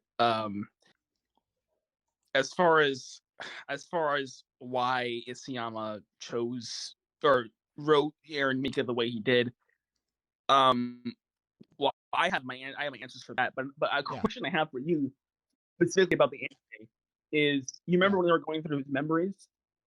Why was Aaron so uninterested? And then when Mikasa starts talking, he gets fully focused, and then the music stops. That Wait, seems to signal something. wait. Which scene are you talking about? They're going through his memories, Uh huh. and then Zeke, and then he's all disinterested and stuff like that. Yeah. Zeke tells him to go, but he's looking at Mikasa when he first met him, when she Oh yeah. met her. Yeah, I do remember that. She's around her, Yeah. and she says it's warm. The music cuts. Yeah. That that seems to symbolize or to show because you're mentioning like hints. That to me is a giant hint to me about Not to me. I think, and that's another problem. I think that the anime didn't do that good either. But like in the manga, it looks more like he was just looking at the encounter. In my opinion, I think that well what was music. done what was done That's better my thing. was the music. No, no, I'm The talking about music. the manga where That's he's what just the answer. well, but it wasn't a zoomed in like, expression of him. It was just him looking over at them, and that's just a Mappa thing. But Well, he says it go, and what? he says Zeke says let's go, and Aaron stays there. Yeah, yeah, he did the same thing in the manga. Like he was staring for a second and then left. But I I just think it was more obvious, when in 130 was it? Yeah, it was 130 where he's just, telling him about Zeke's whole, conversation or whatever. And then he's like, "Oh, she loves you." And then he thinks about his story and he's like, "What are you talking about? I barely have any time left." Just not it doesn't come full circle and it doesn't make any sense I from think it does. from a storytelling perspective. It feels unfinished and off. And in my opinion, well, shit, I forgot to touch on this on season two, but you remember season two. I think that Aaron and Mikasa should have kissed in season two if that's what he wanted. Um, but you know that's a very brief thing. But I think that that should have happened if that's what he wanted people to ship or people to say this is the main canon. But AOT Well, should have never been a love story. But that just is a whole other thing. I mean, I don't know about some people, but to me, the Aaron Mika thing was supposed to be a plot twist. I mean, I may be wrong here, but I interpreted it as a plot twist. Yeah, no, Um, I didn't. I didn't interpret it as laziness. Laziness. Yeah, I'll just touch on this. We could set up something else later on, but Yeah, yeah, the yeah, whole and people are gonna get mad at this, but the whole thing with Aaron Mika is the fact that and I use this example all the time. Soren, get ready. It's the whole Grisha thing, right? Like Aaron didn't realize what he had with Mikasa until he lost it, which is why he treats her so poorly. Just like Grisha was obsessed with Eldian restoration, he treated his son poorly, and then he, grew up and he had growth and he learned that hey, just playing with you would have been cool. Same thing with Karina. Like she says to Reiner, you would have been enough, right? yeah, She treated him. She had another goal in mind. So what is being written is Aaron just says freedom, freedom, freedom, freedom, freedom, which he doesn't have any happiness because he doesn't indulge yeah, Mikasa. If he would indulge Mikasa, he'd be happier. That's why that's just a brief summary of why I think it's written that way. yeah. And then like the beginning of the series, the beginning of season four was just I didn't like it because we were following characters I didn't care about. Remember, Mm-hmm. as Oh, as a as a long sorry, as a long time watcher, which one try put yourself in my shoes, you pick up the book back in middle school of 2012 and you're you're following Eldia and you followed Eldia for almost, 6 7 years. Then out of nowhere you just swap to these warriors. Are you gonna support them? Are you gonna follow them? Like, no. Like these characters, for me, I was like, I don't care about these characters. Like, where's Aaron? Where's my guy? Where's my protagonist that I've been following since I was 12? Like, and I think that's what a lot of people um forget to mention or forget, happens is and then they're like, oh well, this bravo Isayama, this is a great way of establishing, back and forth between the conflicts. I don't care. What I know about Marlians and the other side of the world is Mr. Gross characters. That's what I know about them. Feeding people to dogs, turning people into titans. I cannot sympathize with that. I just can't. I have no reason to. There is no core elements or reasons for me to. And then they try to cover it up with, oh, Reiner's spending money on kids. Again, I don't care. Like I don't know how many times I have to say it, but it's just no. I wanted more of I know what they were doing, setting up for Aaron to be the bad guy who's going to destroy the world. So edgy, but like no, I can't sympathize with characters that send brainwashed children to inherit special mutant giant creatures. I just can't. Yeah, you weren't really supposed to sympathize with them. I don't know where this conception came from. This misconception came from. You're supposed to quote unquote sympathize with these people.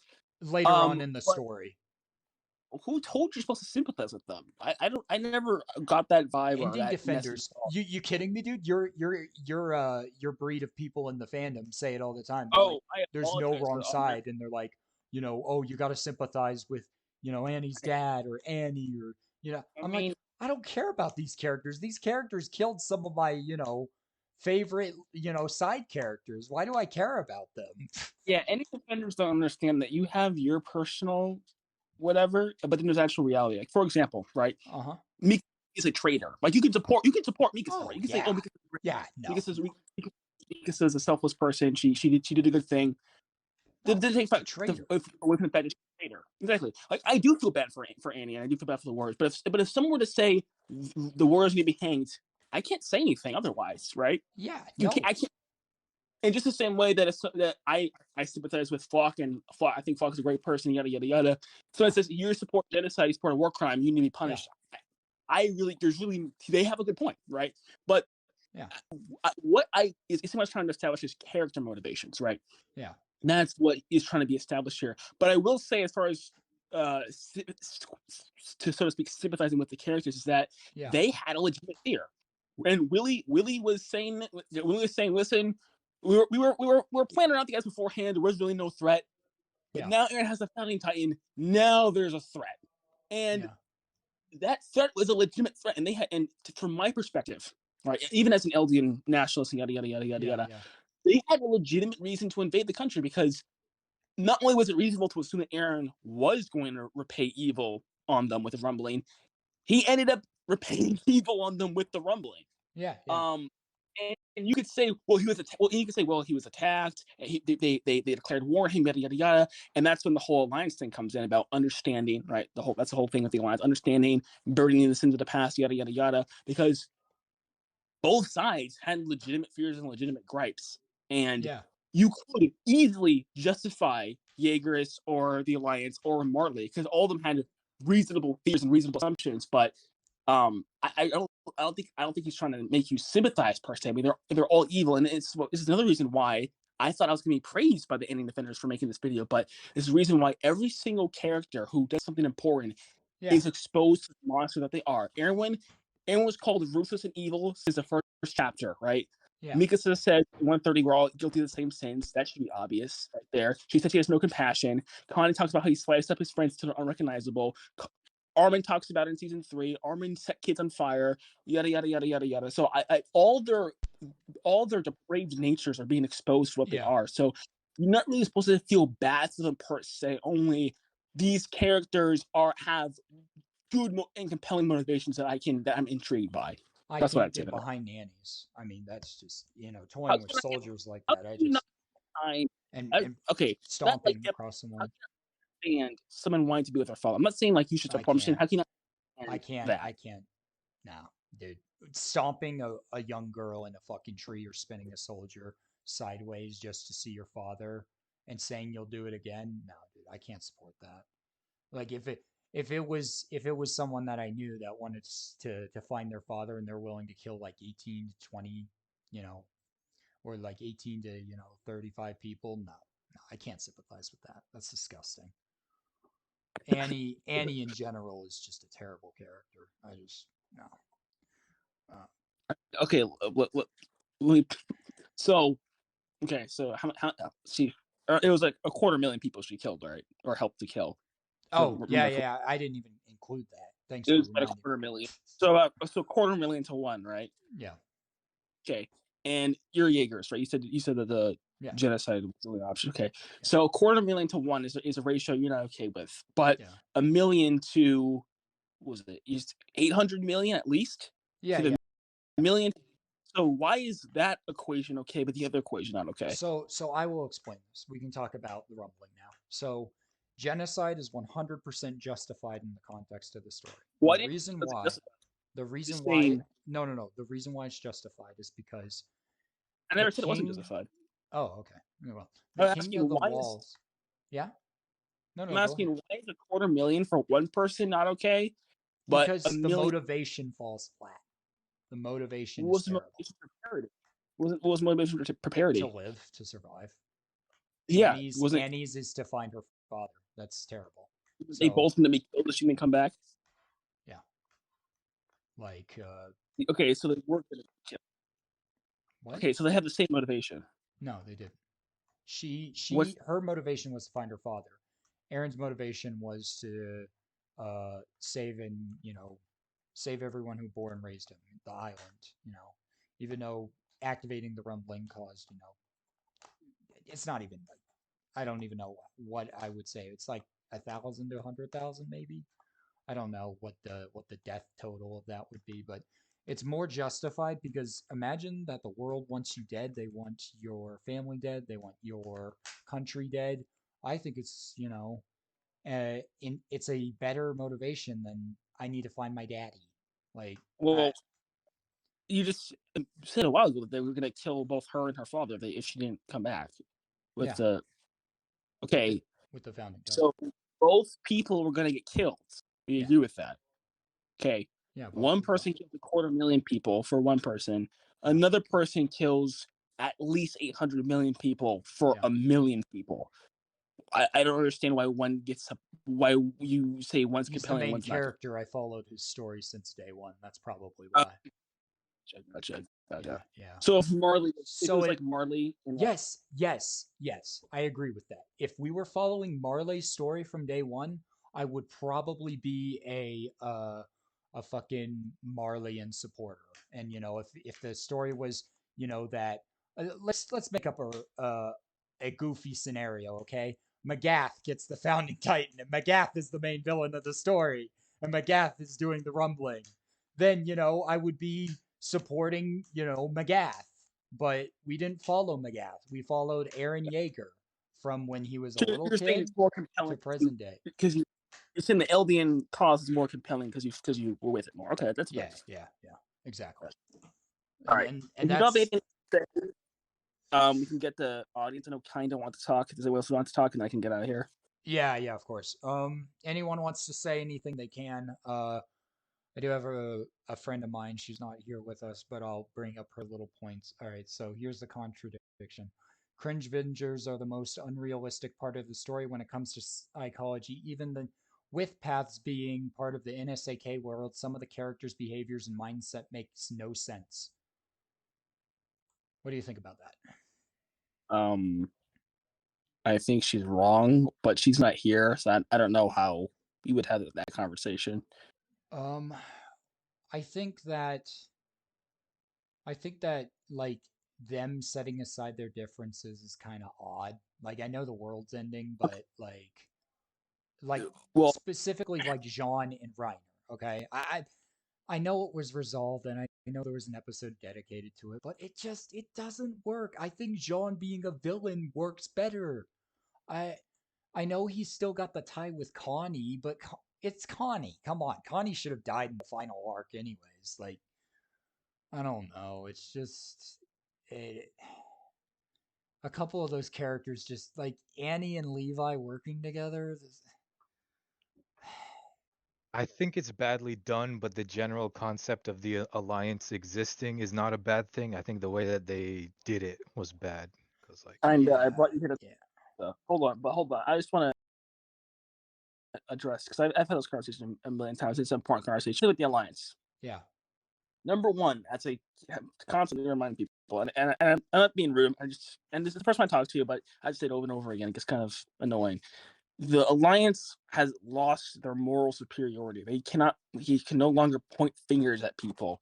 And I understand it's a personal issue, right? Because they personally hurt them. I understand that. But on the other hand, they both have a mutual interest in stopping genocide. Their homes are in danger, and as far as the warriors go, and they want to stop genocide. There is no reason to be bickering, to be complaining, to be bringing up, to be treating horror stories about what each other did to each other because the freaking thing both goes both ways, guys. Because they invaded their home and the warriors yeah. invaded their home, so it goes both ways. I It'd think be one side is superior though, in my opinion. I yeah, think that it'd yeah, be childish and insane for them to be bickering about this yeah. when not only the world is ending, but they have a mutual interest in stopping this genocide. Why would they do that? It just yeah, but do you think like Annie and Armin flirting makes sense in the middle of a yeah. genocide? No, it doesn't. No, it doesn't. That's Do you think them waving to Annie and smiling and saying goodbye, take care makes sense? no, it Like doesn't. that's not that they don't have to bicker, but them That's, waving goodbye to Annie, smiling, laughing like I mean, You you know, fought I like mean, enough. sure, Yeah, yeah. sure, why yeah, not? exactly. Feeling bad for Annie, does that I make agree with sense? you. Saying like The sure, like story, the context of the story, actually, that's a great point, Kidna. The context of the story could have done without that. I'm just being honest. If they yeah, wanted to do that, that could be in the last chapter. There you go. sure. I Yeah. actually agree with you, but I brought you here Okay. kind of talking about Mikasa. So you said you're Oh, gonna Mikasa. yeah, you're like the biggest Mikasa simp ever, but you're also the most Oh, tolerable oh, Mikasa simp. yeah, yeah. So, I'll give you her opinion on Mikasa. Mikasa, she's kind of dumb, but she's not Connie levels of stupid. Doing what John should have done, retiring with a personal disagreement with Aaron's strategy. Trying to stop Aaron would make sense if Armin spent more time trying to manipulate her or something. So, um, uh, what is your take on that? I don't even understand what she's trying to say. She's basically saying that Mikasa kind of is just dumb in the fact that she was very indecisive of what she wanted to do in the final arc. You know, she had a She was. couple. I know She it was dumb. she had a couple of like moments where she was just kind of, oh, what should I do? What should I do? Like, Mhm. or where should I go? It was just it was almost like a backpedal of her character, in my opinion. And Backpack. also, this is important. Mikasa with Lucy, that really made me mad. I did not like what she did to Lucy. That didn't make any sense to me. I mean, it did make Cause sense. Unempathetic. She's trying to explain people. She's not a very empathetic or kind person. Of course, it makes sense. no, but like how she was to Annie, who murdered her comrades, and to Lucy, the complete cold stone opposite. You know, Mikasa and Annie fought a lot, and now, they're all buddy buddy. It's just ugh. I mean, yeah. I mean, as I said before, the waving they could do without the waving. So but them working together and being cordial with each other, I think is very realistic and necessary, and whatnot. But you also have to remember that she also drew her blades on Annie as well and threatened to kill her and ruin the entire alliance as well. But Yeah. as That was we, just because of Aaron. That wasn't because of anything else. what about Aaron? Oh, That and was speaking, because Annie brought up killing Aaron. That's why she said, "I'll do it." Like, Can yeah. okay, What about? can we so it wasn't out agree? of like being against Annie as a person. It was just Annie threatening to kill Aaron. It wasn't Yeah, I don't think because Annie is. it's against Louise as a person. She just didn't care. Someone Person is apathy. someone in chat said 131 goes from child stomping to Annie Armin flirting goofy. Ah ha ha ha ha ha. Okay, Bro. can we all agree on one thing Kinda though? true. Can we all What? agree on one thing? Mikasa, her character, Mikasa as a character and her character, you know, either partially or mostly revolves around Aaron. And if you want to disagree, you I can, but totally, that is a fact. Like, I totally want to, but kind of defend your lady because you said you had something to prove me wrong yeah, about. yeah, yeah. Okay, so you said she's immoral and you called her a traitor as well. She is a Yeah. traitor. That's When a you Oh, say fact. traitor, tell me what you mean by the word traitor.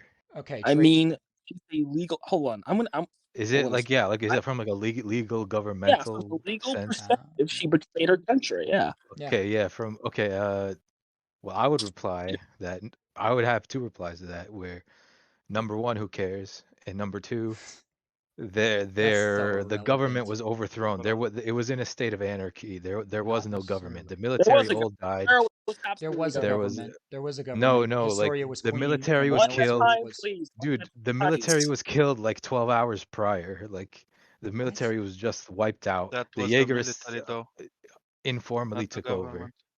Yeah, Okay, they hold on. informally took over. It was in a state of Yeah, so revolution, so if there they was no took over, government. that means That it means had a they're in leadership. charge. No, they did Look. not. She They did not kinda formally take over. Wait. kinda Hold That's on. not how listen. it works. They Yeah. they kind She of did. killed her own military, right? The Yeah. people she killed, the part those were her country's armed forces. Yeah. Yeah. No, they at that point they were insurgents. Like they were Oh, defectors. they No. okay. Now, what's They were the armed forces? defectors. What were the armed forces of parody? The military that were wiped out and turned into titans. No. Only the Which is MPs were so it's turned into non-existent then. titans. What? No. Come No, again? I think They were turned to you're titans, which means they're not part of the armed forces anymore. They're MIA. no, Kidna. I think you're Nope. forgetting the very Okay, important. so what's left of their military? What's their armed forces? They didn't have any at that point. They Yes, they did. did. The they Yes, they Jaegerists did. did. were defectors. They were insurgents. No, they're No, they not. took all. I They don't know killed what the it is. premier. So they won. That's like me killing the president. They Yeah, won. They but had to that's not surrender. how it works. That's not how it works. It's not like Yes, it is. No, That is dude, Let okay. me tell you And how Story why was the that queen. is. She was the Jaegers too. Hold on. Let me say something. Let me tell you why that is. Do you remember in season 3 when they stood up a coup with the military Right? power? Yeah, that's They exactly were what the not in Jaegerists power are doing. until they did not No, formally. no. That would be like saying The queen is in charge, and so are the no, Jaegerists. that would be like saying Historia was in charge the moment Erwin was like in front of the king and they're almost gonna kill Erwin. That would be like saying Historia was already in charge, but she wasn't. They made her formally in charge a few weeks Dude, later. they They had a held him at ceremony. gunpoint, and Connie literally said, "I'm a traitor."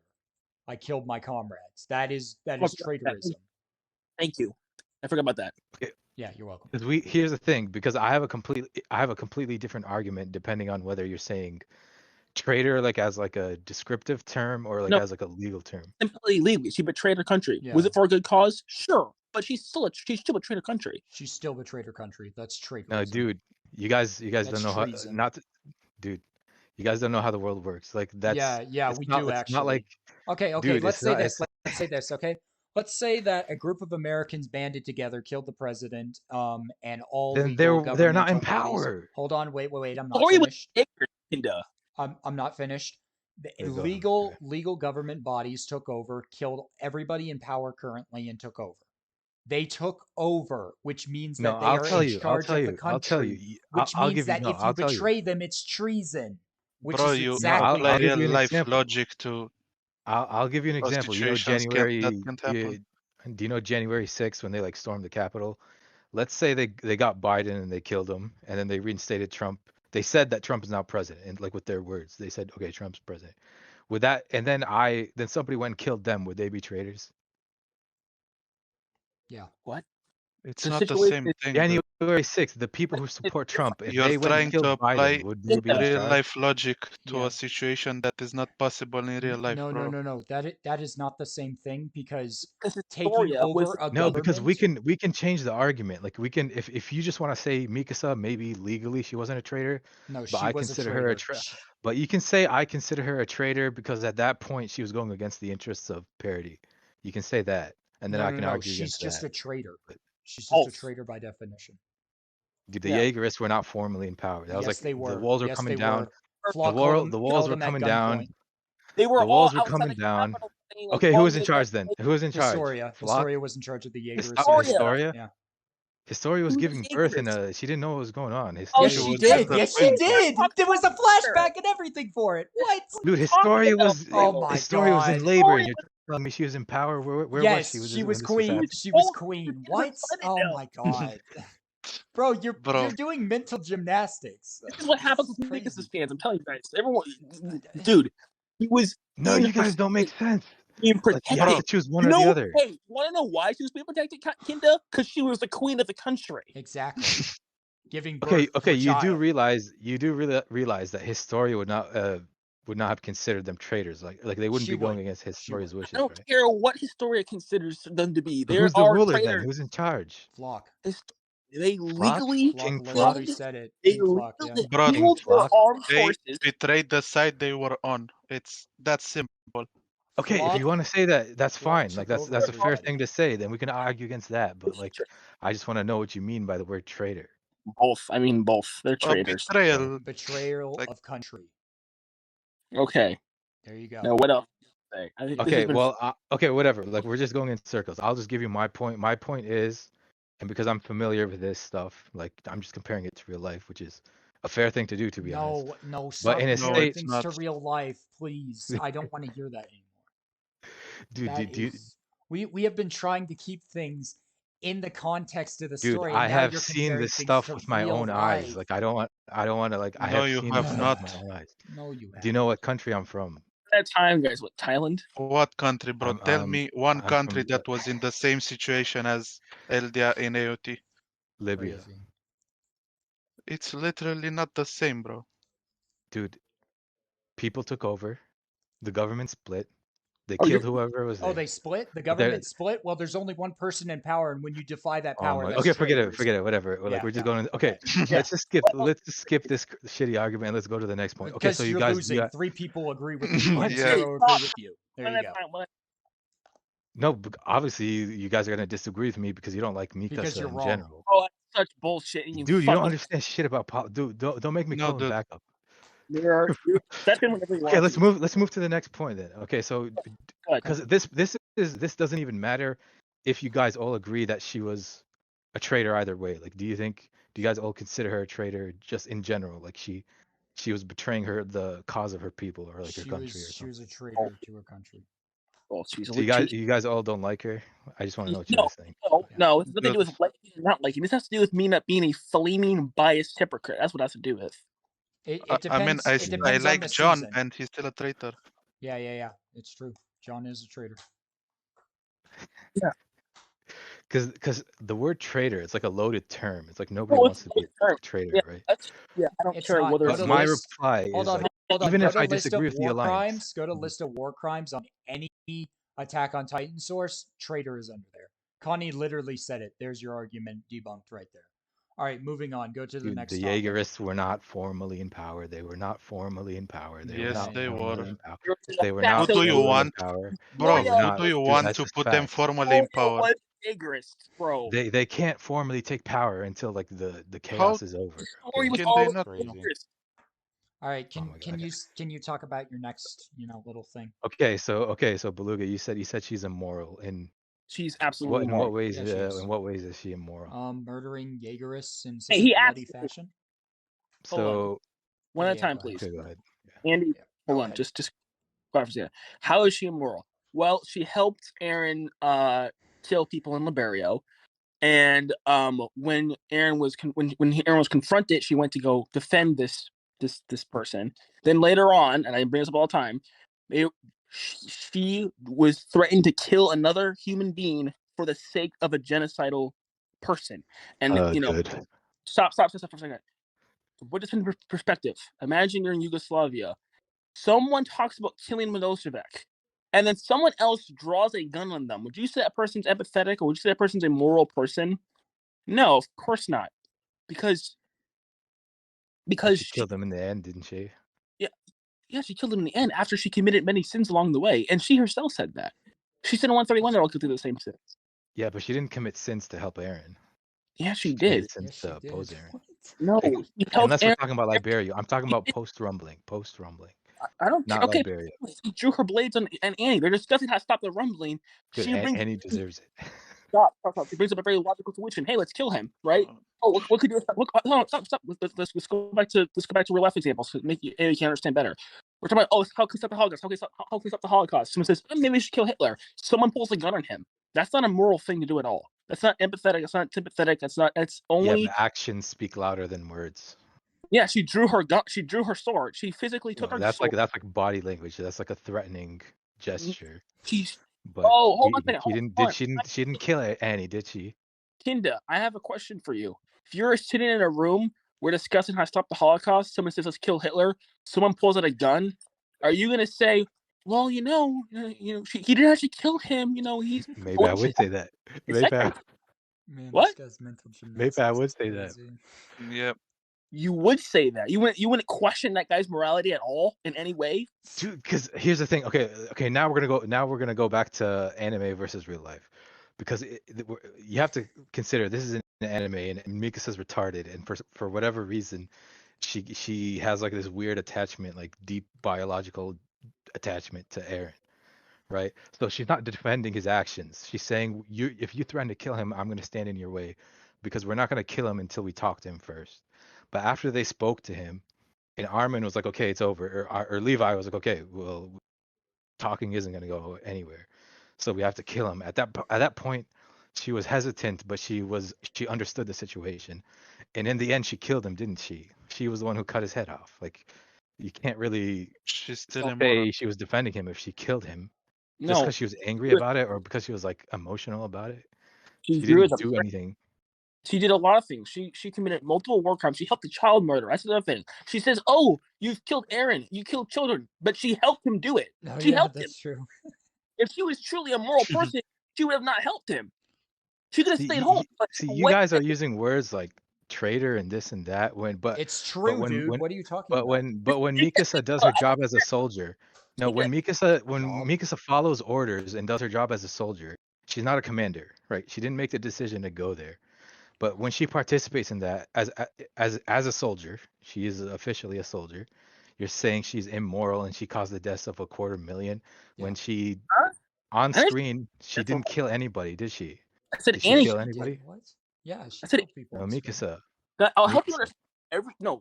Listen, kinda. Every person who died in Liberio is everyone else's fault. Did But Mikasa kill any of them? this is killing one. Did Mikasa announce did she decide to go in there? Did Hitler kill Was anyone she in the Holocaust? Did Hitler personally kill anyone? Okay, Hitler was the commander though. Was Mikasa the commander? She was a the soldier. principal, She was a soldier supporting a mass murderer. the There you go. participate. Assisted So murder. are we gonna like lock up the whole U.S. military then because for what they did in Iraq, or how are we What? doing We're that? Yeah. not even talking about that.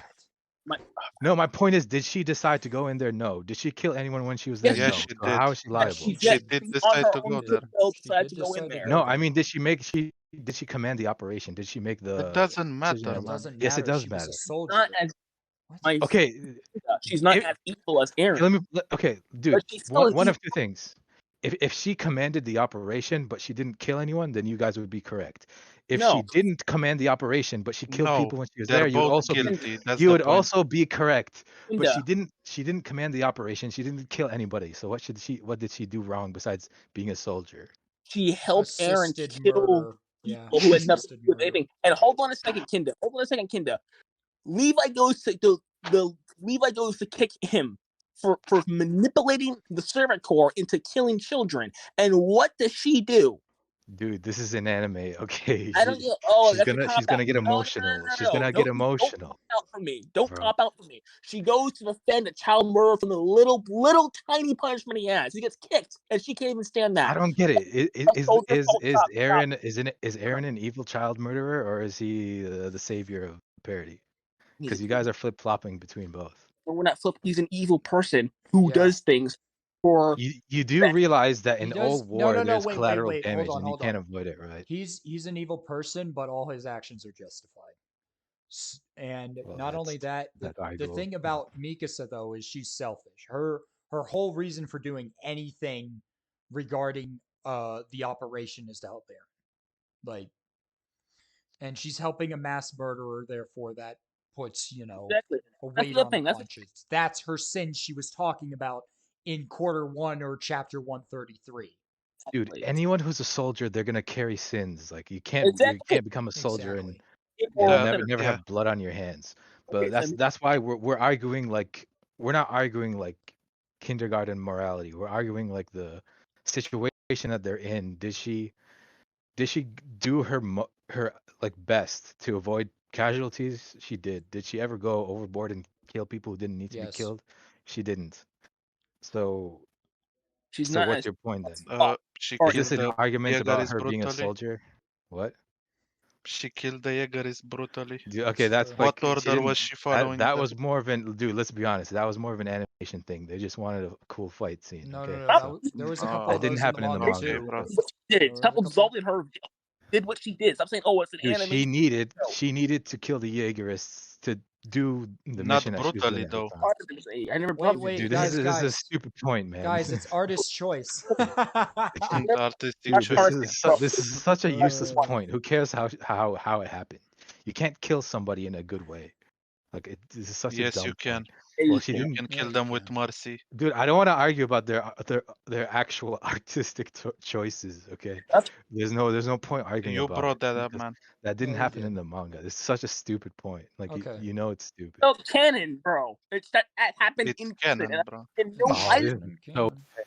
This is so. Let's just stick to the The casual. anime is the true and original Anime story is according to canon. Isayama. Hey, let's stick to the casualties. That's the most important thing, more than her doing it brutally or whatever.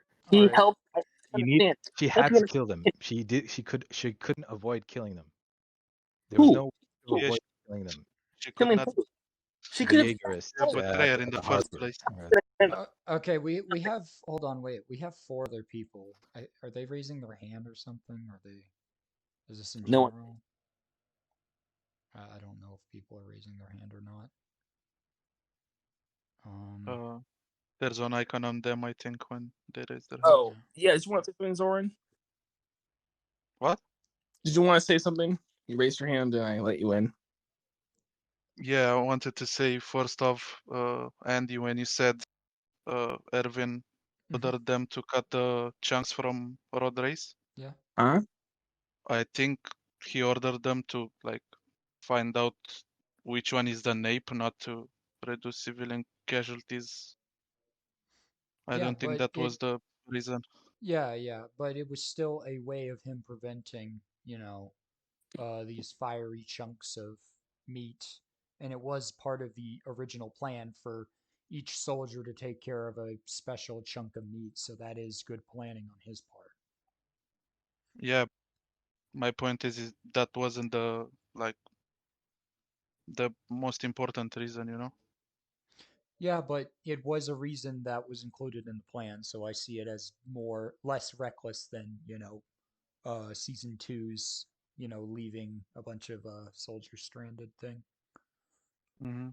And the second thing I wanted to say, Mhm. uh, Annie killing people for her dad, to see her dad or whatever, isn't the same as Eren, because the whole world doesn't want to kill Annie.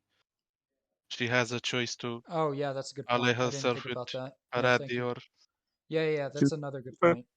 The whole world does not want to kill Annie. Annie is I a don't see that. honorary Marleyan for all intents and purposes.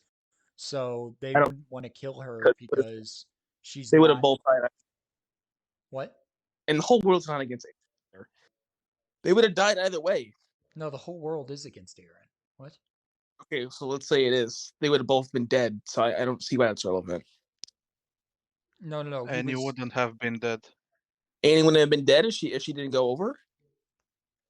She wouldn't have been dead because she was on Paradise, so Marley had no way to kill her.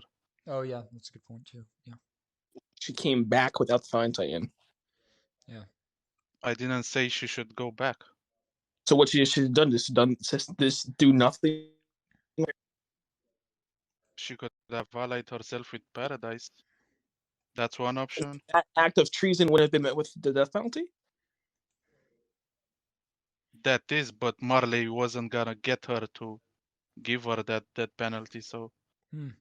Marley wasn't going to give her a death. Didn't they send Zeke after it started taking a long time? So they send Zeke and Annie's with the Survey Corps, and she's not going to be killed for that.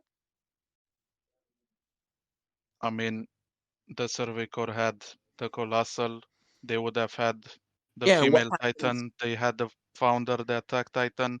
I'm pretty sure Zeke can't fight against all that. Saying Zeke informs them that they have it, and you only said Annie defected. You didn't say that Berthold did.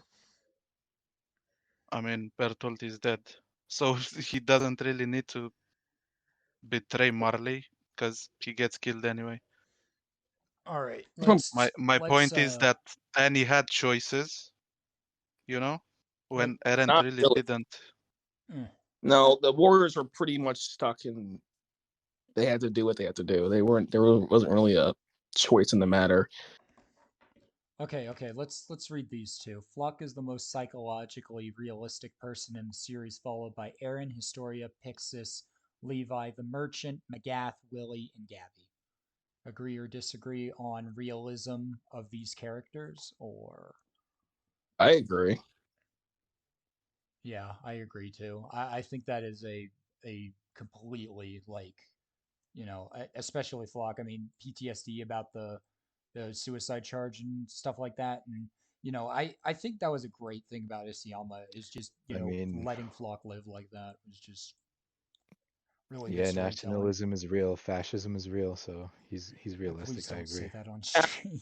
I Please agree. don't say I that on agree. stream. Where did this come from? Like, seriously, where did this come from? All I'm saying is Just when ignore war that. happens, people like Flock come up when war happens. So Just yeah, that's okay, true. okay, He's very okay. realistic. Yeah. Literally, no. Literally every single human conflict, civil liberties has been suspended. Literally every single one. There's Yeah. never been a war or a revolution unless people are like, yeah, let's have a vote. Let's have democracy. Oh, you disagree Yeah. with me? Oh, Let's talk it out. Let's talk it let's out. let's Yeah. liberate. Sure. Oh yeah. So you Let's mean Armen's logic? Yeah, hmm? which we're gonna talk to Armin right now. Okay.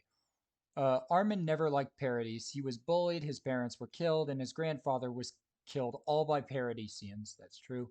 Now he has access to the outside world. He has no attachment or investment to Paradis. Literally, the only thing he cared about in Paradis were his fellow scouts, and they're all with him or dead. Uh, Haxayama couldn't have possibly picked a worse character as an unbiased view on the situation, one free of hate, because Armin never actually loses anything in Paradis, disappears overnight. He'd be happier banging Annie in the slumps of Marley, regardless of the fate of Paradis. Mikasa also shares this flaw to an extent. Her only family is Eren, and she only cares about Eren and Armin. Eren is the only one, the three, that actually lost things to Marley / the outside world. Their views aren't even remotely the same. Eren, Manlet, and the warriors have stakes in the story.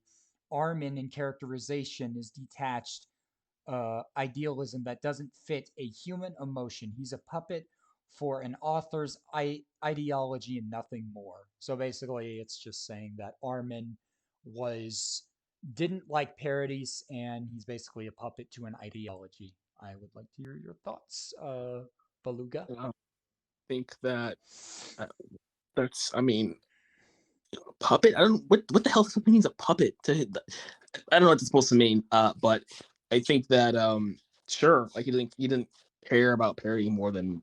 Yeah, I agree. I Wait, agree that he well, didn't care. while it was rather crude, what he said about Annie, I think that's the right approach. I mean, you guys may have different opinions, but in my opinion, right, it's your family, your wife first, then your family, then your country, and then the rest of the world after. Which is why I'm a Jaeger, because they care about the country more than the rest of the world. Yeah. But when it comes between if you would rather be with Annie than protect his country, that seems like nobility to me. And just the same way that Flock is a quote unquote noble person, in quote unquote, for protecting his country over the rest of the world. So Yeah. I don't see it as a flaw. I just see it as you want him to be a nationalist patriot, which is patriotism is all well and dandy, but so is being a husband. And being a husband to me, my personal opinion, being a husband is more noble than being a patriot. So there you go. Those are my thoughts.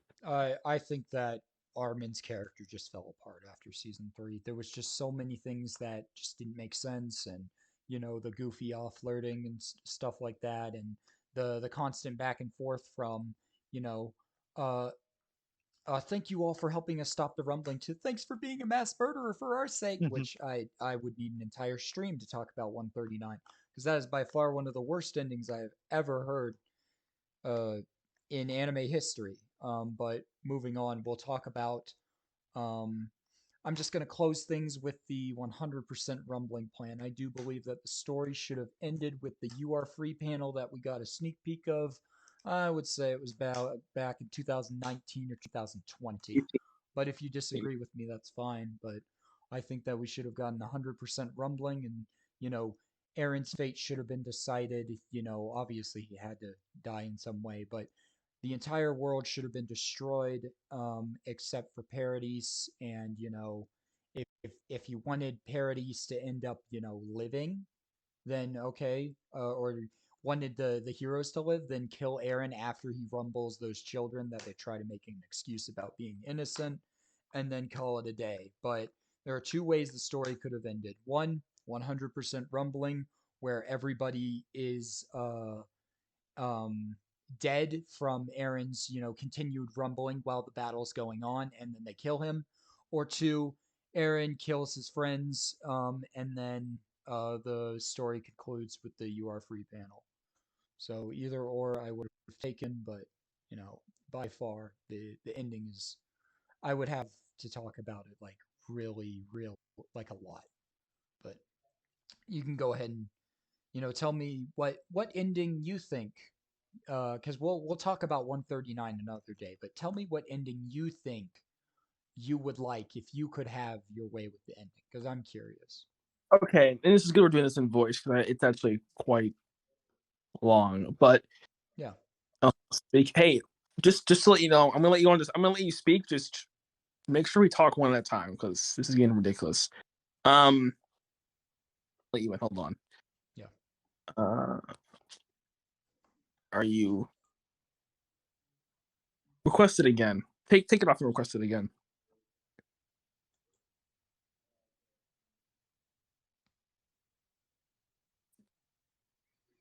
Request it again. Yeah, just request. Wait a sec. Yeah. Okay. So while we're waiting for him, what I'll say is, Yeah. now, in regards to the the You Are Free panel, I think it was a massive mistake for him to. Hey, what's up? For him, that's my editor. For him to my editor. The guy just joined. He just left, but he was my editor. Yeah, the Anyway, guy with the light profile. yeah, Nice. he's my editor. He does a great job. Nice. I think it was a massive mistake for him to leak that panel. And again, like there's a lot of strange things about me, but I was Aaron, he's a shipper as an example, but I've had the exact same headcanons you guys did. I was like, oh, Aaron's gonna complete the rumbling, he's gonna go his story as child, he's gonna hold him and say you're free, it's gonna be perfect. I thought about that panel a lot, and it takes a lot not to be disappointed when it doesn't happen.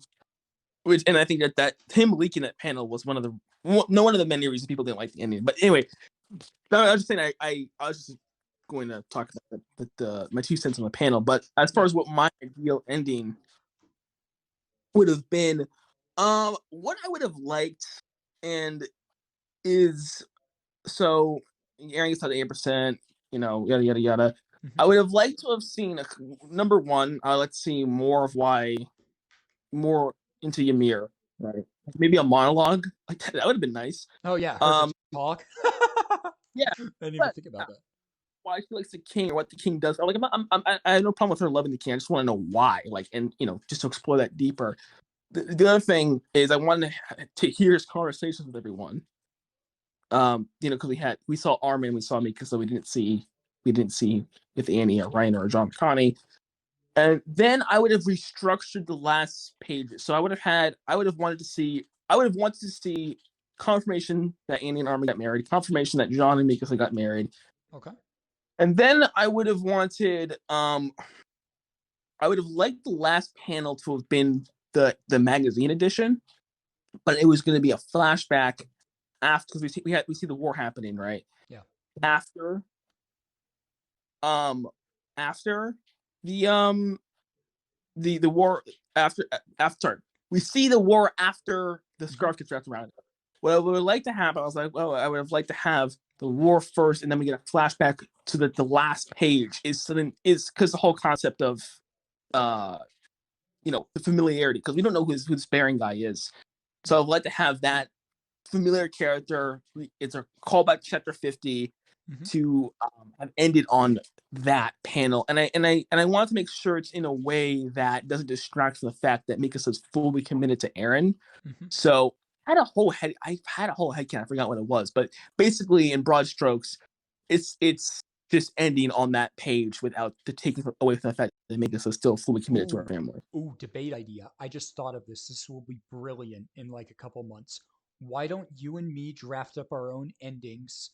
We read them out to each other during a debate setting like this, and while we're reading, we'll say stop or question or something like that, and we can add on to each other's story or say, oh, that looks a little unrealistic or that seems a little far-fetched.